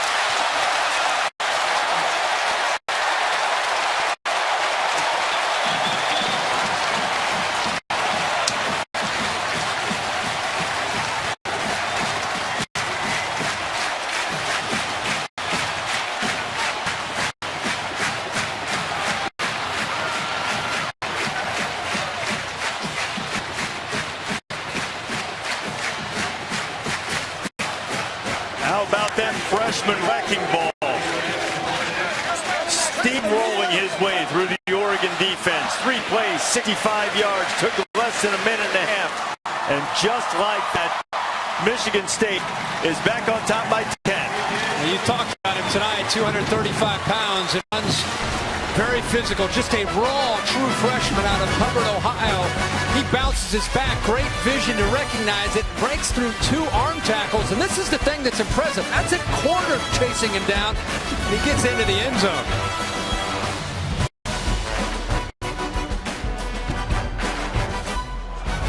Saturday football presented by Wells Fargo. Brought to you by Ford. We go further so you can. Chick-fil-A. We didn't invent the chicken, just the chicken sandwich. And Wells Fargo. On your phone, online, on the go. Wells Fargo makes it easy to get banking done.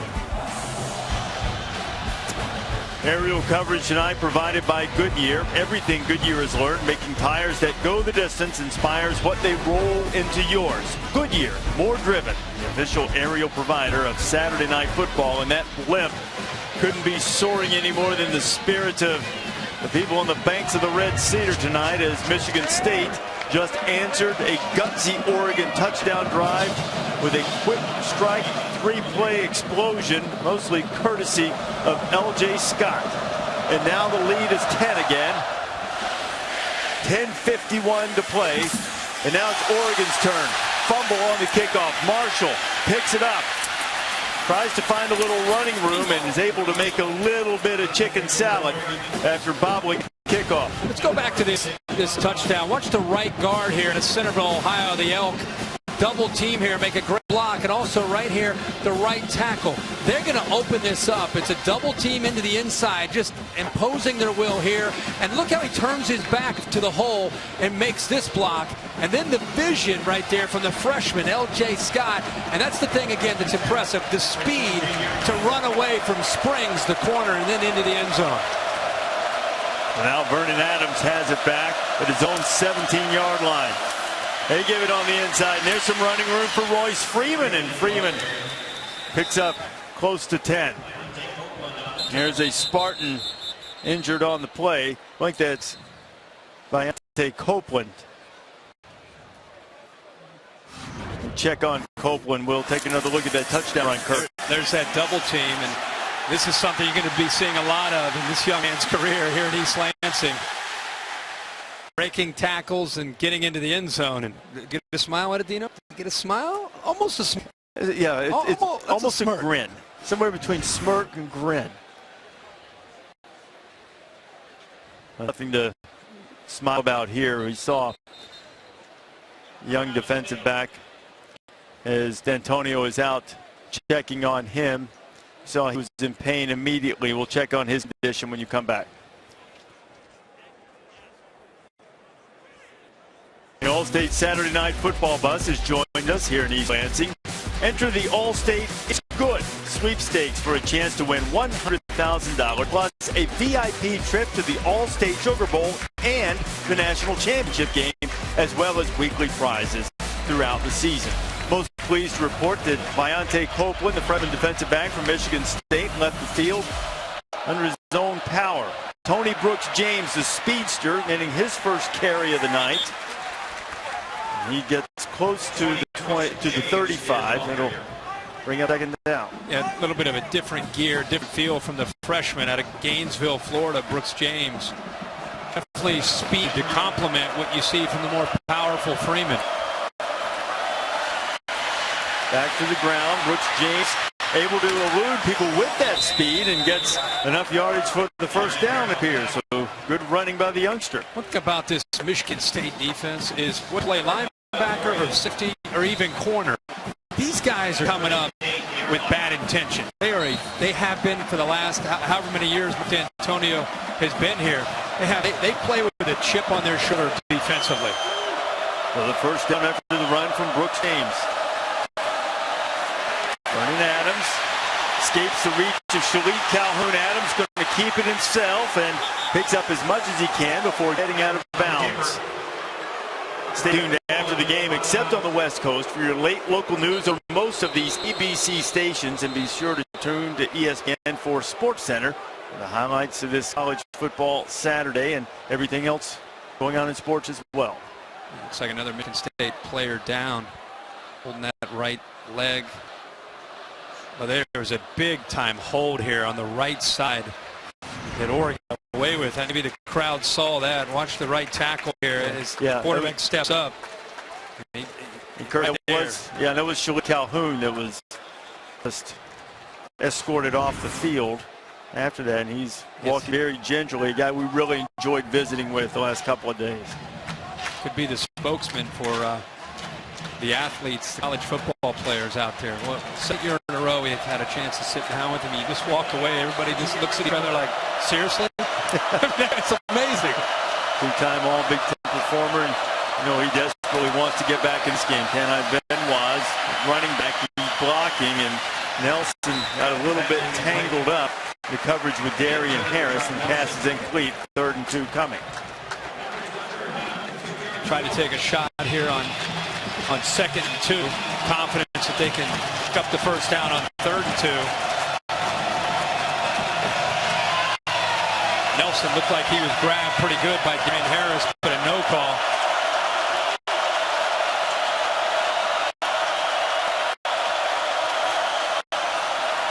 Benoit hit immediately, stopped short of the 1st down. The 4th down is coming. Boy, Chris Fry right here does a really good job. Now nobody blocks it. Watch how quick he reacts to this.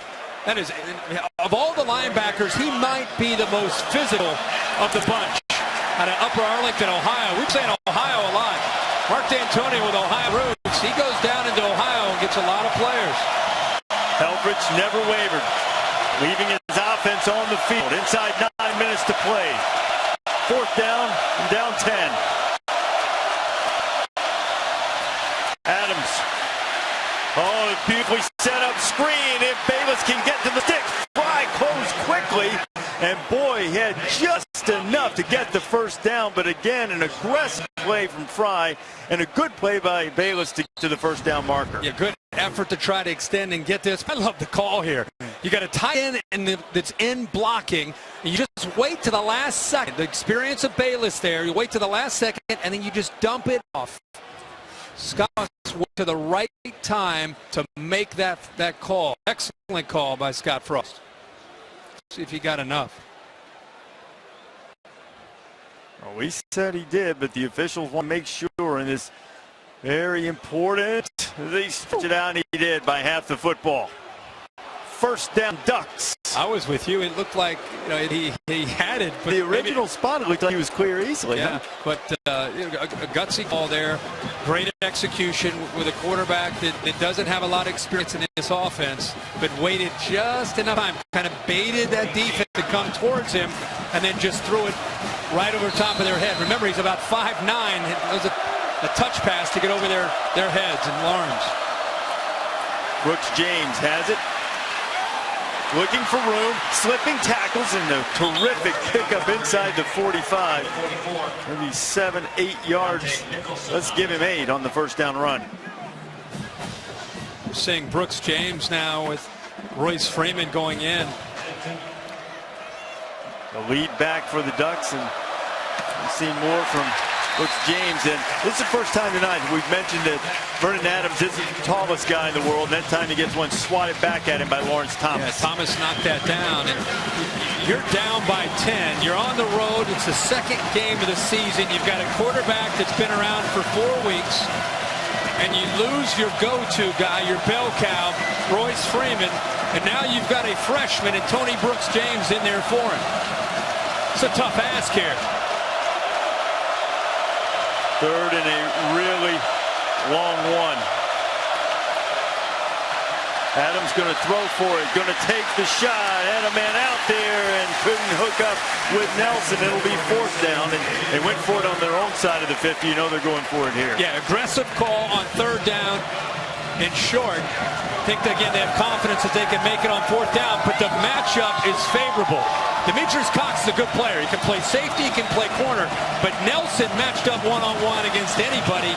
You feel like he has a chance to win that battle. Why not take a shot there on 3rd and short? Another opportunity for a 4th down conversion. And we see, again, we've seen this a couple of times tonight. D'Antonio and the Spartans using their timeouts to make the right defensive call. It worked on a goal line stand on the 4th and 1. Will it work on this 4th and 1?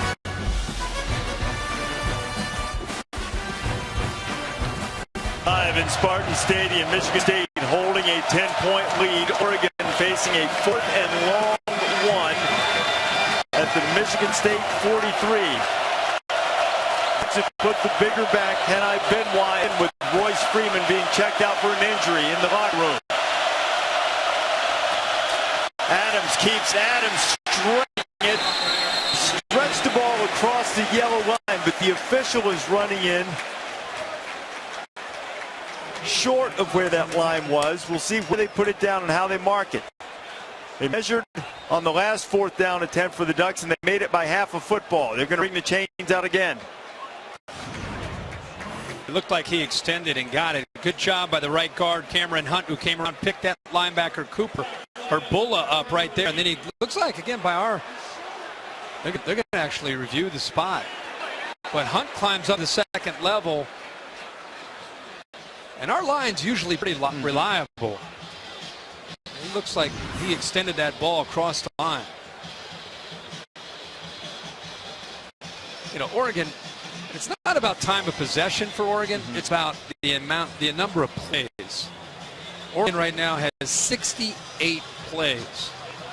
Just doesn't feel like, you know, with Marcus Mariota and some of the other quarterbacks, the tempo was always a factor. Have felt tonight, Michigan State sitting there exhausted, looking over the sideline. What's the call? What's the call? I haven't felt that hardly at all tonight. No, I was going to say not one play this time did I feel like tempo influenced much.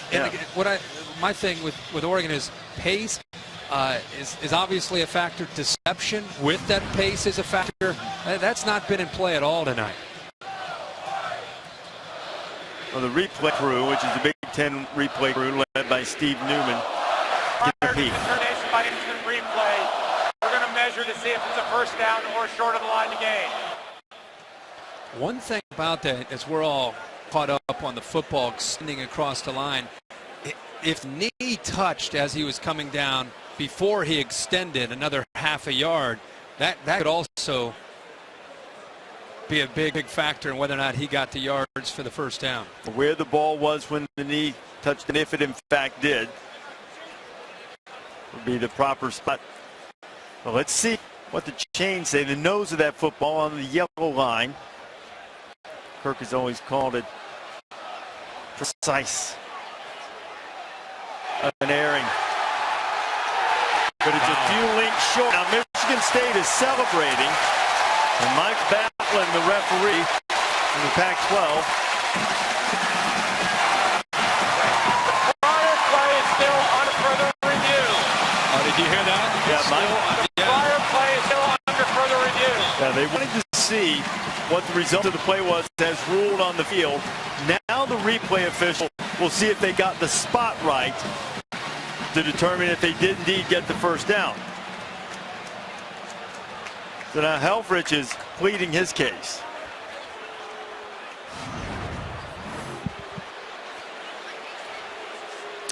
Let's take a look at the spot here. They put it down at the That's 42. Tough to see. It's tough to see. Tough to see the knee. And still the ball appeared to me, Kirk, even as the knee went down, to come straight down. I don't think he gained anything at all, like after the knee went down. I think the question is whether that Pac-12... After further, the ruling on the field stands. First down. Okay, ruling on the field stands means there's not enough video evidence to overturn it. And it's third time tonight that Ducks have had a possession ended by a loss of downs. Oregon just 2 for 5 on fourth down. That one and one on the goal line in the first half. Really costly. And I think they'll go back and they'll look at third down and short, taking a shot. I'm personally okay with it, but as a coaching staff, wonder if they'll go back and look at that and say, why don't we just try to run it on third down and run it again on fourth to pick up the first down? But Oregon lives on the edge. That's just kind of their personality. So when it works out, everybody cheers them and tells them how great they are. And when it doesn't work out, you need to be understanding and accept that. We were talking to Mark Helfrich this week and discussing how he would handle tempo and things with Vernon Adams. He almost said we want to be patient. He goes, well, I never want to say patient, but I guess methodical to agree or not panicked mode. And you wonder how fast they can go. Quarterback that's only been on campus there for the 3 or 4 weeks. I mean, Marcus Mariota 3 or 4 years running this offense. It's very different when he's running tempo versus a guy who's still learning the offense even tonight. And not having Royce Freeman there to try to pick up that short yardage certainly hurt as well. And L.J. Scott is starting to feel his ups here for Michigan State. I think it's safe to say that right now it's tailback by committee. By the time the Big Ten play comes around for Michigan State, if L.J. Scott continue to understand the plays and understands pass protection, and that's probably the biggest obstacle for true freshmen in these offenses, learning pass protection. But it wouldn't shock, I think, any of us to see him just get more and more and more of an opportunity to maybe become the guy. And Sky averaging 7.5 yards per carry tonight. Madre London's averaging nearly 7. It was London who had the big 62-yarder. Scott this time stopped in his tracks. It'll bring up 3rd down, and the Duck defense needs to get off the field and get the ball back to the O. Because over the last couple years with Connor Cook at quarterback, they've had Jeremy Langford back there who was a physical back and an explosive back and really complemented what Cook in the passing game offered. And it put a lot of pressure on a defense with that balance of they're going to run Langford and the powerful offensive line at us, or they're going to play action out of that and throw the ball. And I think L.J. Scott really fits that mold. You don't quite have the explosiveness of a Langford, but you have the physicality of trying to just pound on a defense and wear them out over 4 quarters. On 3rd down, Connor Cook throws incomplete. Clock stopped. 6 minutes and 21 seconds left in Michigan State. We assume we'll punt it away. That's a stop because it not only gets the ball back to Oregon, but the clock stopped, as you said, and they still have all 3 timeouts. And this is Oregon thinking about this being a 2-possession game, and they still have an ability to strike quickly with this offense. And don't forget, Braylon Addison, who is trotting on the field now to return this punt for Oregon, has already taken one to the house tonight, 81 yards. Michigan State in 2 games has allowed 2 long kickoff returns and a long punt return. See how the Spartan coverage team does this time. Addison, let's go over his head, and it'll come out to the 20 as we take a look at our Pacific Life game summary. You go back throughout this football game, the big question was how would Vern Adams play in his first real test on the road. There have been some good moments, and there have been some moments he would love to have back. That was an interception where R.J. Williamson made a play. For Michigan State, they've had some big play opportunities. Connor Cook has found his new favorite target this year in Burbridge for a big touchdown, and we're starting to see the big fella, A.J. Scott, put the Spartans back up by 10 points. A comfortable lead for now, but again, the Ducks in their system, they're never out of a football game. And Royce Freeman is back in now for the Ducks at running back. Nelson in motion. Adams buying a little time and firing complete. It's Addison. Addison headed to Michigan State territory, and he's knocked down right at the 5-yard line. And again, not only are they, it's not out of the game, it's because of the Michigan State defensive scheme. There's so much man-to-man. You make a completion and you shake one guy, there's room to run. Adams a lot of time. Thought about taking a shot, pulled down, gets what he can, gets about 5, and there's a flag that flew deep in the secondary. If they end up calling pass interference on Michigan State, I'll be very surprised. That's where the flag was thrown right at R.J. Williamson. Me too, because they ran. Oh, that's true. Yeah, good call. It could be a defensive hold. They threw it right at him. Yeah. Maybe it's an offensive hold. Yeah, it was could right be. at R.J. Williamson. Holding defense against an eligible receiver. Yeah, that's 10 yards from the previous I wasn't spot. saying, I guess, pass interference, but I guess secondary, you get a little bit of a hold here. And if we have a tight look at this, I'll be shocked. I was just messing with you anyway. I was just joking. Oh, no, it's all good, man. Yeah, no, I was just glued to that. I just happened to be watching that one-on-one matchup, and I was shocked that all of a sudden I saw a flag come out. I didn't see any contact at all. That was Michigan State's first penalty, and as the officials still confirm, you can have a look. Inside to your left here, maybe a little contact there. The flag's not out though. It came out right there at the end. I don't know. That's not much. It's not much at all. But the Ducks will take it. Yes, they will. First time tonight, a penalty has gone against the Spartans. Ducks perhaps thinking about time. Adams fires to Nelson, who took a shot. Demetrius Cox laying the lumber. It's a great job by Cox, who gave a cushion there. But how many times have we seen the ball thrown to Nelson to get with that soft cushion? Anticipated it and lowered the boom. Adams getting heat, dances away from it, now throwing, complete, slipping a tackle is Addison. Addison knocked down inside the 15-yard line. Yet another big play from Braylon Addison. Well, there's the creativity from Vernon Adams.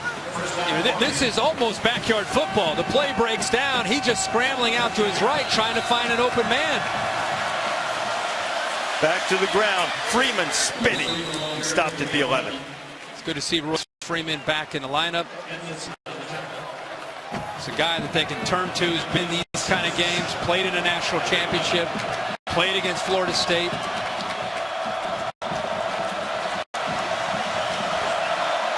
This is the type of patience Helfrich can live with. 5 minutes. Tunnel for Addison. Shaking guy. Addison pushed out of bounds by Demetrius Cox, and the Ducks are threatening.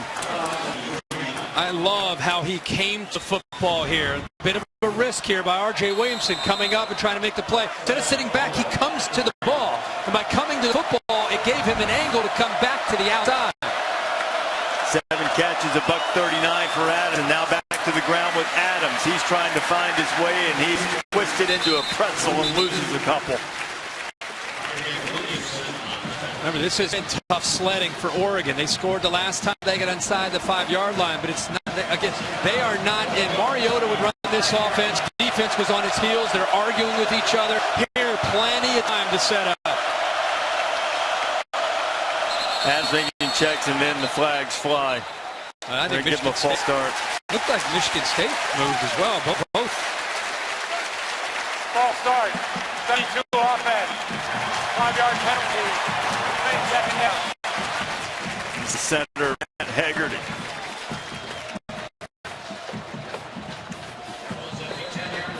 Haggerty must have moved the football just slightly. Yeah. Craig Evans from Michigan State reacted, jumped. They got the call as the clock winds down to 4 minutes to play. Second goal, Ducks down 10.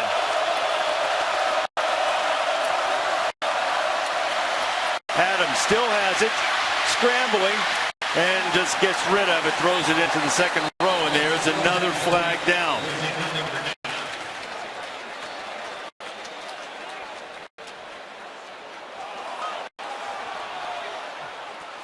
Players indicating it could be against Spartans. Well, you had a hold and you had hand in the face. So you could go either way. Michigan State had hands up into the face. Personal foul, hands to the face, number 4 on the defense. Half the distance to the goal. Automatic first down. This Malik McDowell, you could have called that. You could have called holding on this guy that he's going up against. Yeah. Right in the bottom there. Yeah. There's a hold, there's a hand in the face. Which way both do you want guys to go? had hands to the face. Right. It's a gladiator bit down there.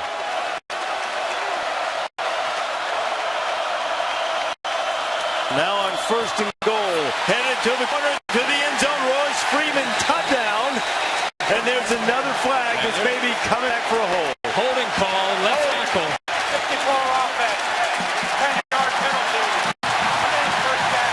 That's the reason he got to the edge, was because Tyler Johnstone was called for holding. And I don't even think he really needed to do that. I think he still had it right here on the edge. Just locks up with Cooper. And if he doesn't do that, there's no way Cooper, as a defensive lineman, is going to be able to seal the edge and prevent Freeman from bouncing that and getting into the end zone. So now it'll be first and goal from the 15 after the 10-yard holding walk-off.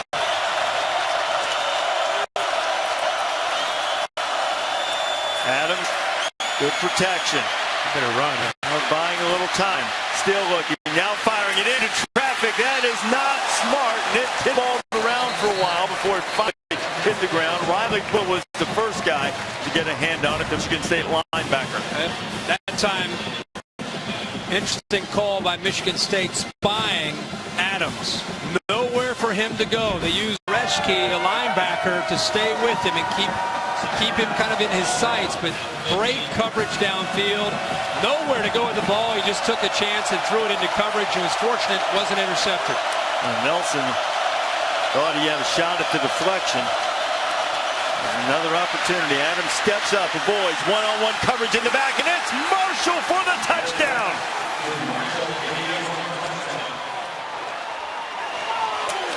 This is not terribly important at this moment, but that is a new NCAA record. 70 consecutive games with a touchdown pass for the Ducks. Watch this. Both guys kind of pushing back and forth. Good no call. Marshall goes up and makes the play. Puts it up in the air. I'll tell you, one of the toughest things when you're a young quarterback in a new system, he's played some football but in a different school, is the red zone. This red zone usually is attacking for Oregon. Right now it's almost like they're just trying to feel what might work, and they just kind of threw that up and hoped that Marshall would make a play on it, and he did. The extra point, very important. It makes it a 3-point game, 3:25 to go. Ducks have all 3 timeouts. So they've got plenty of time.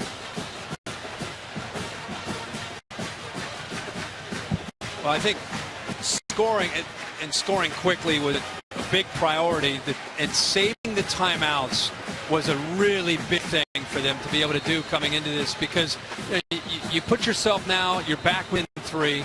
You think about it from a defensive standpoint. Don Pelham, you're thinking about, okay, they're probably going to run the football. They're probably going to try to work clock. You've got the 3 timeouts left. If they do end up running the football, you got the 3 timeouts, and if you end up stopping them, now you just got to get into field goal range to give yourself a chance. But a great job of getting it into the end zone, obviously cutting into the lead, but saving those timeouts. So with 3:25 to go here. Normal return unit on. Plenty of time to play defense. While there have been moments when Michigan State has quickly, there have been other ones tonight when the Oregon defense has done a good job. Again, you would think conventional wisdom would be Michigan State's going to run the football and work clock. And that's why those 3 timeouts for Oregon are so big. And they do kick it away. Shelton's going to bring it out. R.J. Shelton knocked down to about the 22-yard line, and that's where the Spartans will put it in play with 3:19 left here in East Lansing.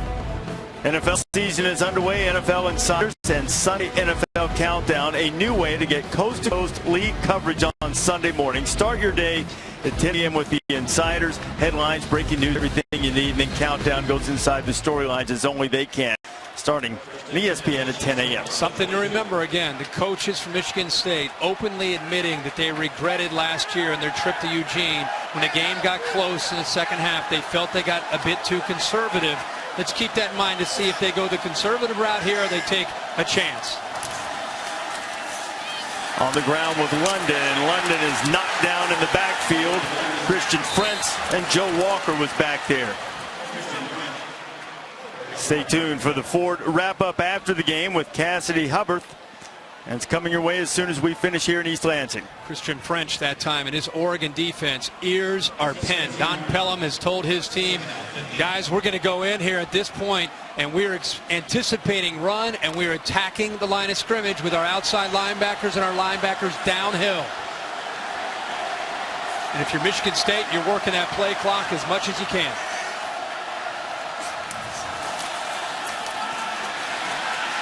Cook is going to try to take care of it, you would think, but whizzed it out of bounds looking for King. So now it's 3rd and 15, and Oregon didn't have to use a timeout. That's right. So the loss on 1st and 10 sits them back where it's 2nd and 15. Mark D'Antonio and offensive coordinator Dave Warner decide to trust the quarterback, throw the football, and as you said, it's an incompletion. So now it's 3rd and 15. You don't have to burn a timeout if you're Oregon. And now you're Michigan State, and you're thinking, do we just run a draw here? Do you run the football to keep the clock going and use it at least to maybe use 1 timeout here? What would you do? I would try to work the clock. I mean, I know you got a quarterback that's effective, but I would probably run the draw or the screen.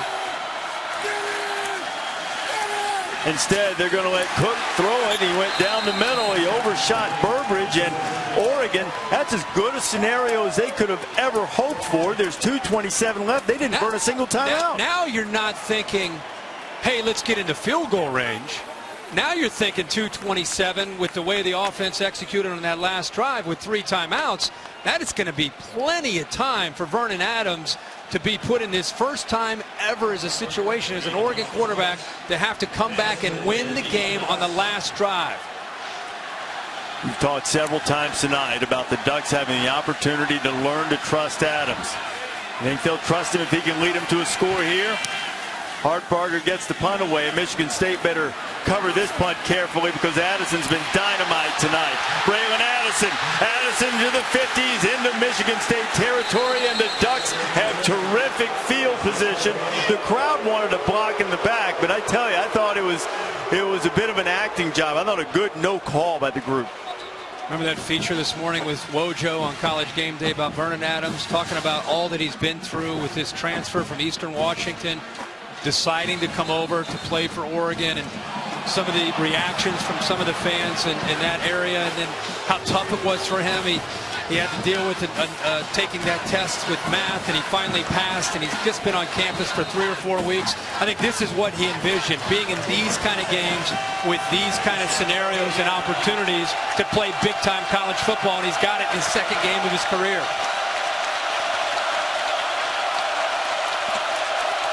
Nelson in motion.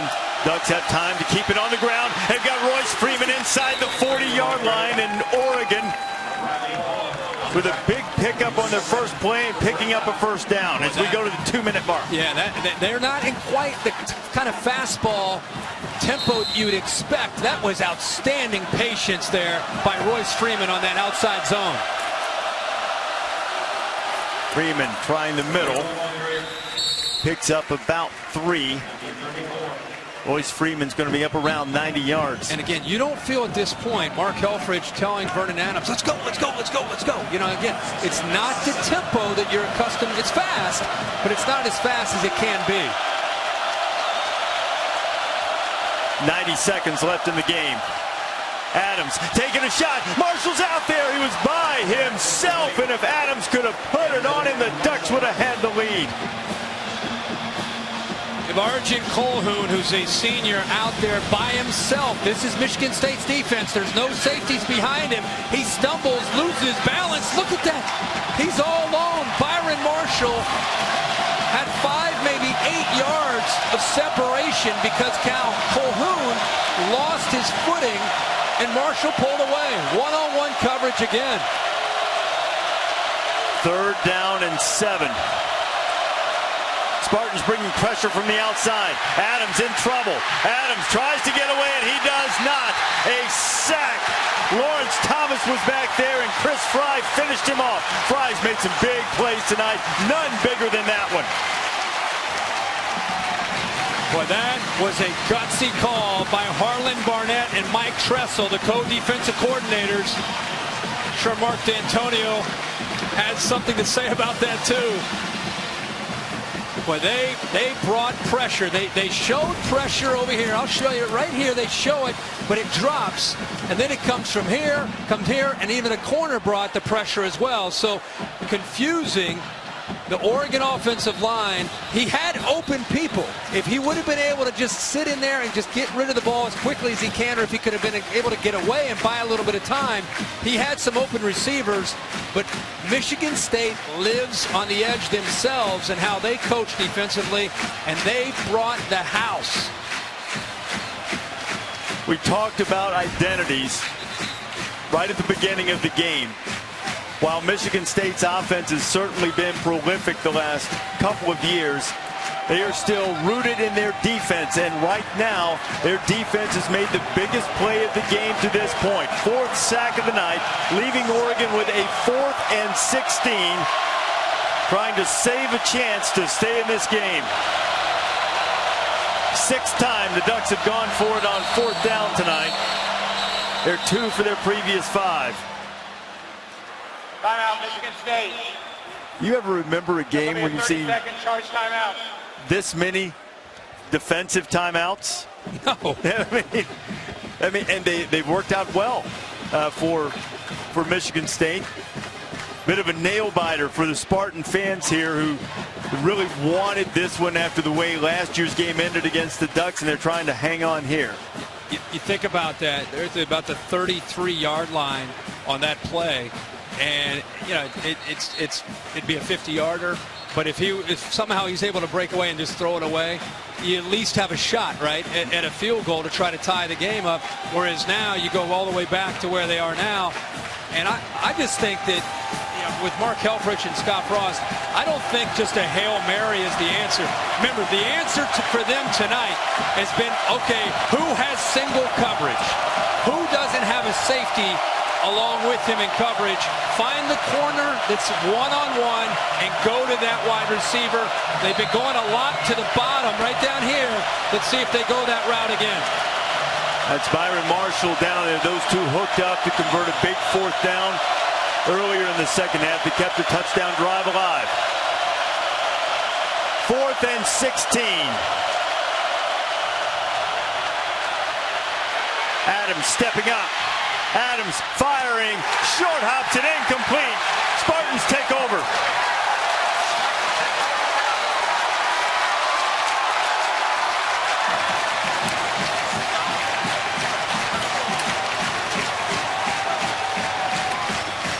Le'Veon Bell and the rest of the Spartan faithful delighted with another defensive stand. Just an outstanding job by the Michigan State defense in these last 2 plays. They brought pressure on the previous play, and this time they rushed 3 and they dropped 8. They played man underneath and they dropped safety, so he couldn't just throw up one of those one-on-one, just kind of jump balls. They took everything away down the field. He scrambled to try to create something. But the Michigan State coverage, before it was the pressure on 3rd down, and it's the coverage there on 4th down. He had an opportunity to complete that ball to Addison. Illegal substitution, defense, 12 players in formation, 5-yard penalty, 1st down. Tell you something, though. I mean, it's a great football game. No doubt. How many games did you and I sit around? We watch games from noon Eastern till we'll probably see if we can dial in the LSU game tonight. We're junkies. We got problems, but we love it. I'm just telling you, I applaud these 2 programs for playing in this game, and this should not hurt Oregon for playing in this game, just like it shouldn't have hurt Michigan State when they went out to Eugene and played. They came this year, they come in with an inexperienced quarterback. You're playing a freshman tailback at times. This environment, and they give them a 31-28 game against the number 5 team in the country, and they got a chance to tie it or maybe win it late. If anything, Oregon's stock goes up, not down. On the ground with Madre London. And think back to the first half. In addition to that 4th down stop, the goal line stand. 4th and goal. Michigan State stops Oregon right on the doorstep on the 1-yard line. It turned out to be the difference in the game. There's just so many moments. They'll go back and look at this part of the football game, this part of the season, and be able to grow and learn. But I just cannot say enough again about Michigan State's going to win this game, and they found a way to do it. But considering what Vernon Adams was facing, learning the Oregon offense and replacing Marcus Mariota in 3 weeks, and to come into this environment and just to be able to execute the offense in general, let alone almost be able to pull off the upset, man, I think everybody should be tipping their cap to Vernon Adams. No question about that. More than 300 yards passing for Adams as we take a look at today's AT&T strong performance. Connor Cook, L.J. Scott, Aaron Burbridge, all with terrific nights for Michigan State. Add a little Madre London into the mix as well, who's right at 100 yards rushing for the evening. And this balanced Michigan State offense has done enough, and London going to put a little exclamation point on it by picking up the 1st down.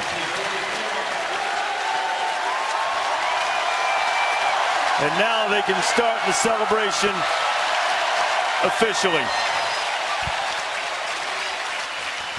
These 2 teams over the last 4 or 5 years have proven they are legitimate powerhouse programs in college football. They really have. I mean, Michigan State and what they've done with Mark D'Antonio, in my opinion, and I don't go back to the 30s and 40s and 50s, but in my life, these are the two best seasons that Michigan State football, the last year and the year before in 13 when they beat Ohio State in the Big Ten Championship and went on to win the Rose Bowl against Stanford. Last year, the way they came back, ended up beating Baylor in their bowl game.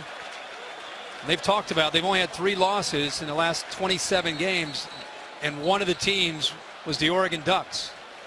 They wanted to have a little payback, and they got the win. We got a little taste of it today across college football. There's a feel that this is a topsy-turvy type season with the exception of Ohio State, who seems to be a cut above the rest. You've seen some surprises. You've seen the Pac-12 and non-conference play not perform in terms of wins and losses as well as they would have hoped. But everything's still out in front of the Ducks. You go out, take care of business in the Pac-12, and I agree with you 100%. A 3-point loss to this team in this stadium, this team which I believe is really the only legitimate threat to Ohio State in the Big Ten right now. That's nothing at all to be a black mark on your resume. Would you rather have played a couple FCS teams and blown them out by 40 or 50 or lose a game like this? I'm more impressed by losing a game like this. And for some of these Spartans who agonized over that loss a year ago in Eugene when they let a second-half lead get away, a little bit of a cathartic feeling as the clock strikes 0. Mark D'Antonio, Mark Helfrich meeting at midfield after a terrific and entertaining football game that Michigan State pulls out 31-28.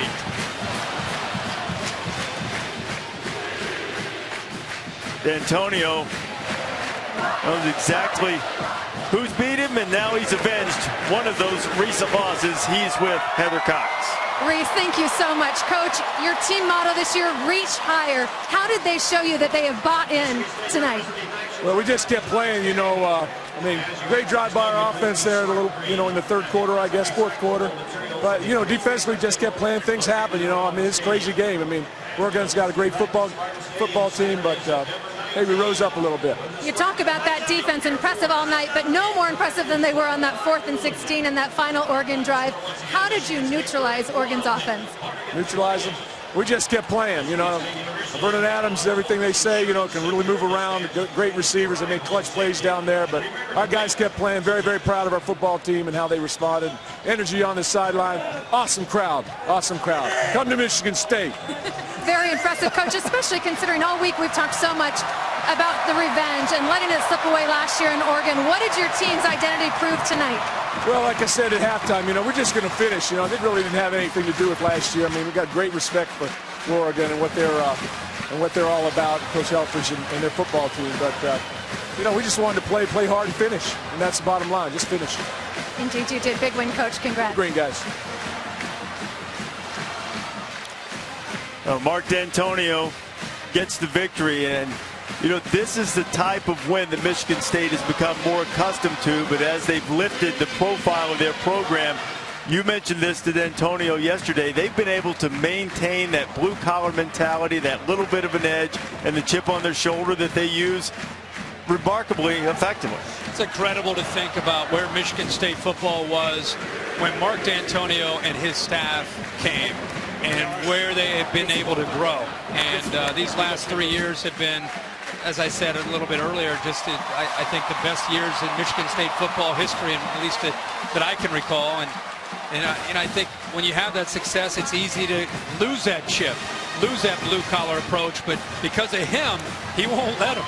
And this will be a win that they'll be able to look back at. Last year they regretted the loss to Oregon. They regretted the loss to Ohio State, the two teams that ended up playing the national title.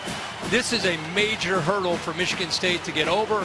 And now they focus on the rest of non-conference play and then get ready for the Big Ten. As far as Oregon, is the question answered now? The performance of Vernon Adams, you have to feel like after this tonight and the way he fought and scrapped and he wasn't 100% physically, that they feel as if they've found their leader on offense. Yeah, again, it's game 2. I think by game 5 and game 7 and game 9, it's going to become different. I think you can clearly see the skill set and why so many people have talked about him. And and what he brings to the offense. But just keep in mind while you're evaluating Vernon Adams, he's only been in Eugene for 4 weeks. He's doing the best that he can. He's getting in early to study the offense. He's leaving late. He's came in humble. His teammates really respect him. I expect him only to get better and better, and around him, the offense will continue to get better. We saw some explosive receivers return to action tonight for Oregon, and as we said a moment ago, everything is still in front of the Ducks. This doesn't feel like one of those seasons that is going to roll through with a bunch of undefeated or one-loss teams. You may have some real chaos near the top of the standings once that time comes around. Heather Cox is down on the field with Connor Cook, the quarterback of the Spartans. Indeed, and Connor just soaking it all up. Connor, yesterday we stood in your football offices. You looked me in the eye with laser point focus, and you said this week is about revenge and it's about redemption. So how does this win vindicate you? It feels so amazing. I mean, I can't even describe to you how it feels. I mean, ever since the loss last year, it's been, obviously we highlighted that on our schedule, but for me, personally, because I didn't really finish in the second half, I think there was throws I left on the table, like I told you guys, and plays that needed to be made last year that weren't made and we lost. Obviously, our first half was much better again this year, this time. Would have liked to execute more in the second half. But I mean, just talk about a team win. I mean, our defense played their asses off. Our O-line blocked their butts off. Our running backs ran so hard. I mean, I wasn't, pinpoint accurate the whole night, and receivers were making plays. But it was just such a team win. I mean, our defense came up so big in the end. I'm so freaking happy right now. You talk about that last series. I couldn't imagine what it was like to be you standing on the sideline, powerless, as your defense is out there on 4th and 16. What was running through your mind and the belief that you saw in your defense? I didn't watch the last play, but my head was just down. I was praying. I mean, credit to our defense. Our defense played their hearts out. Shalik, the whole D-line, the secondary, the interceptions they came up with. But, I mean, just a team win. We'll let you enjoy it. Connor, congratulations. Thank you. All right, Reese. All right, Heather. Connor walking right on the edge of that line.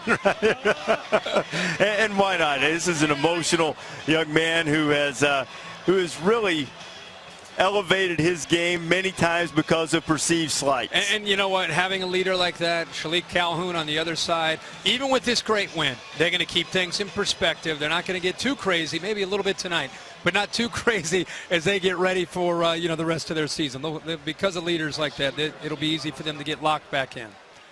As the song says, on the banks of the Red Cedar, there's a school that's known to all, and its specialty is winning, and the Spartans did play good ball. 31-28, Michigan State beats Oregon tonight in this Big Ten Pac-12 showdown.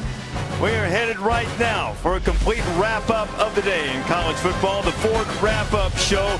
Vernon Adams and the Ducks fought valiantly, came up 3 points short, 31-28 the final. Let's go to Cassidy Hubbard now in the Ford wrap-up.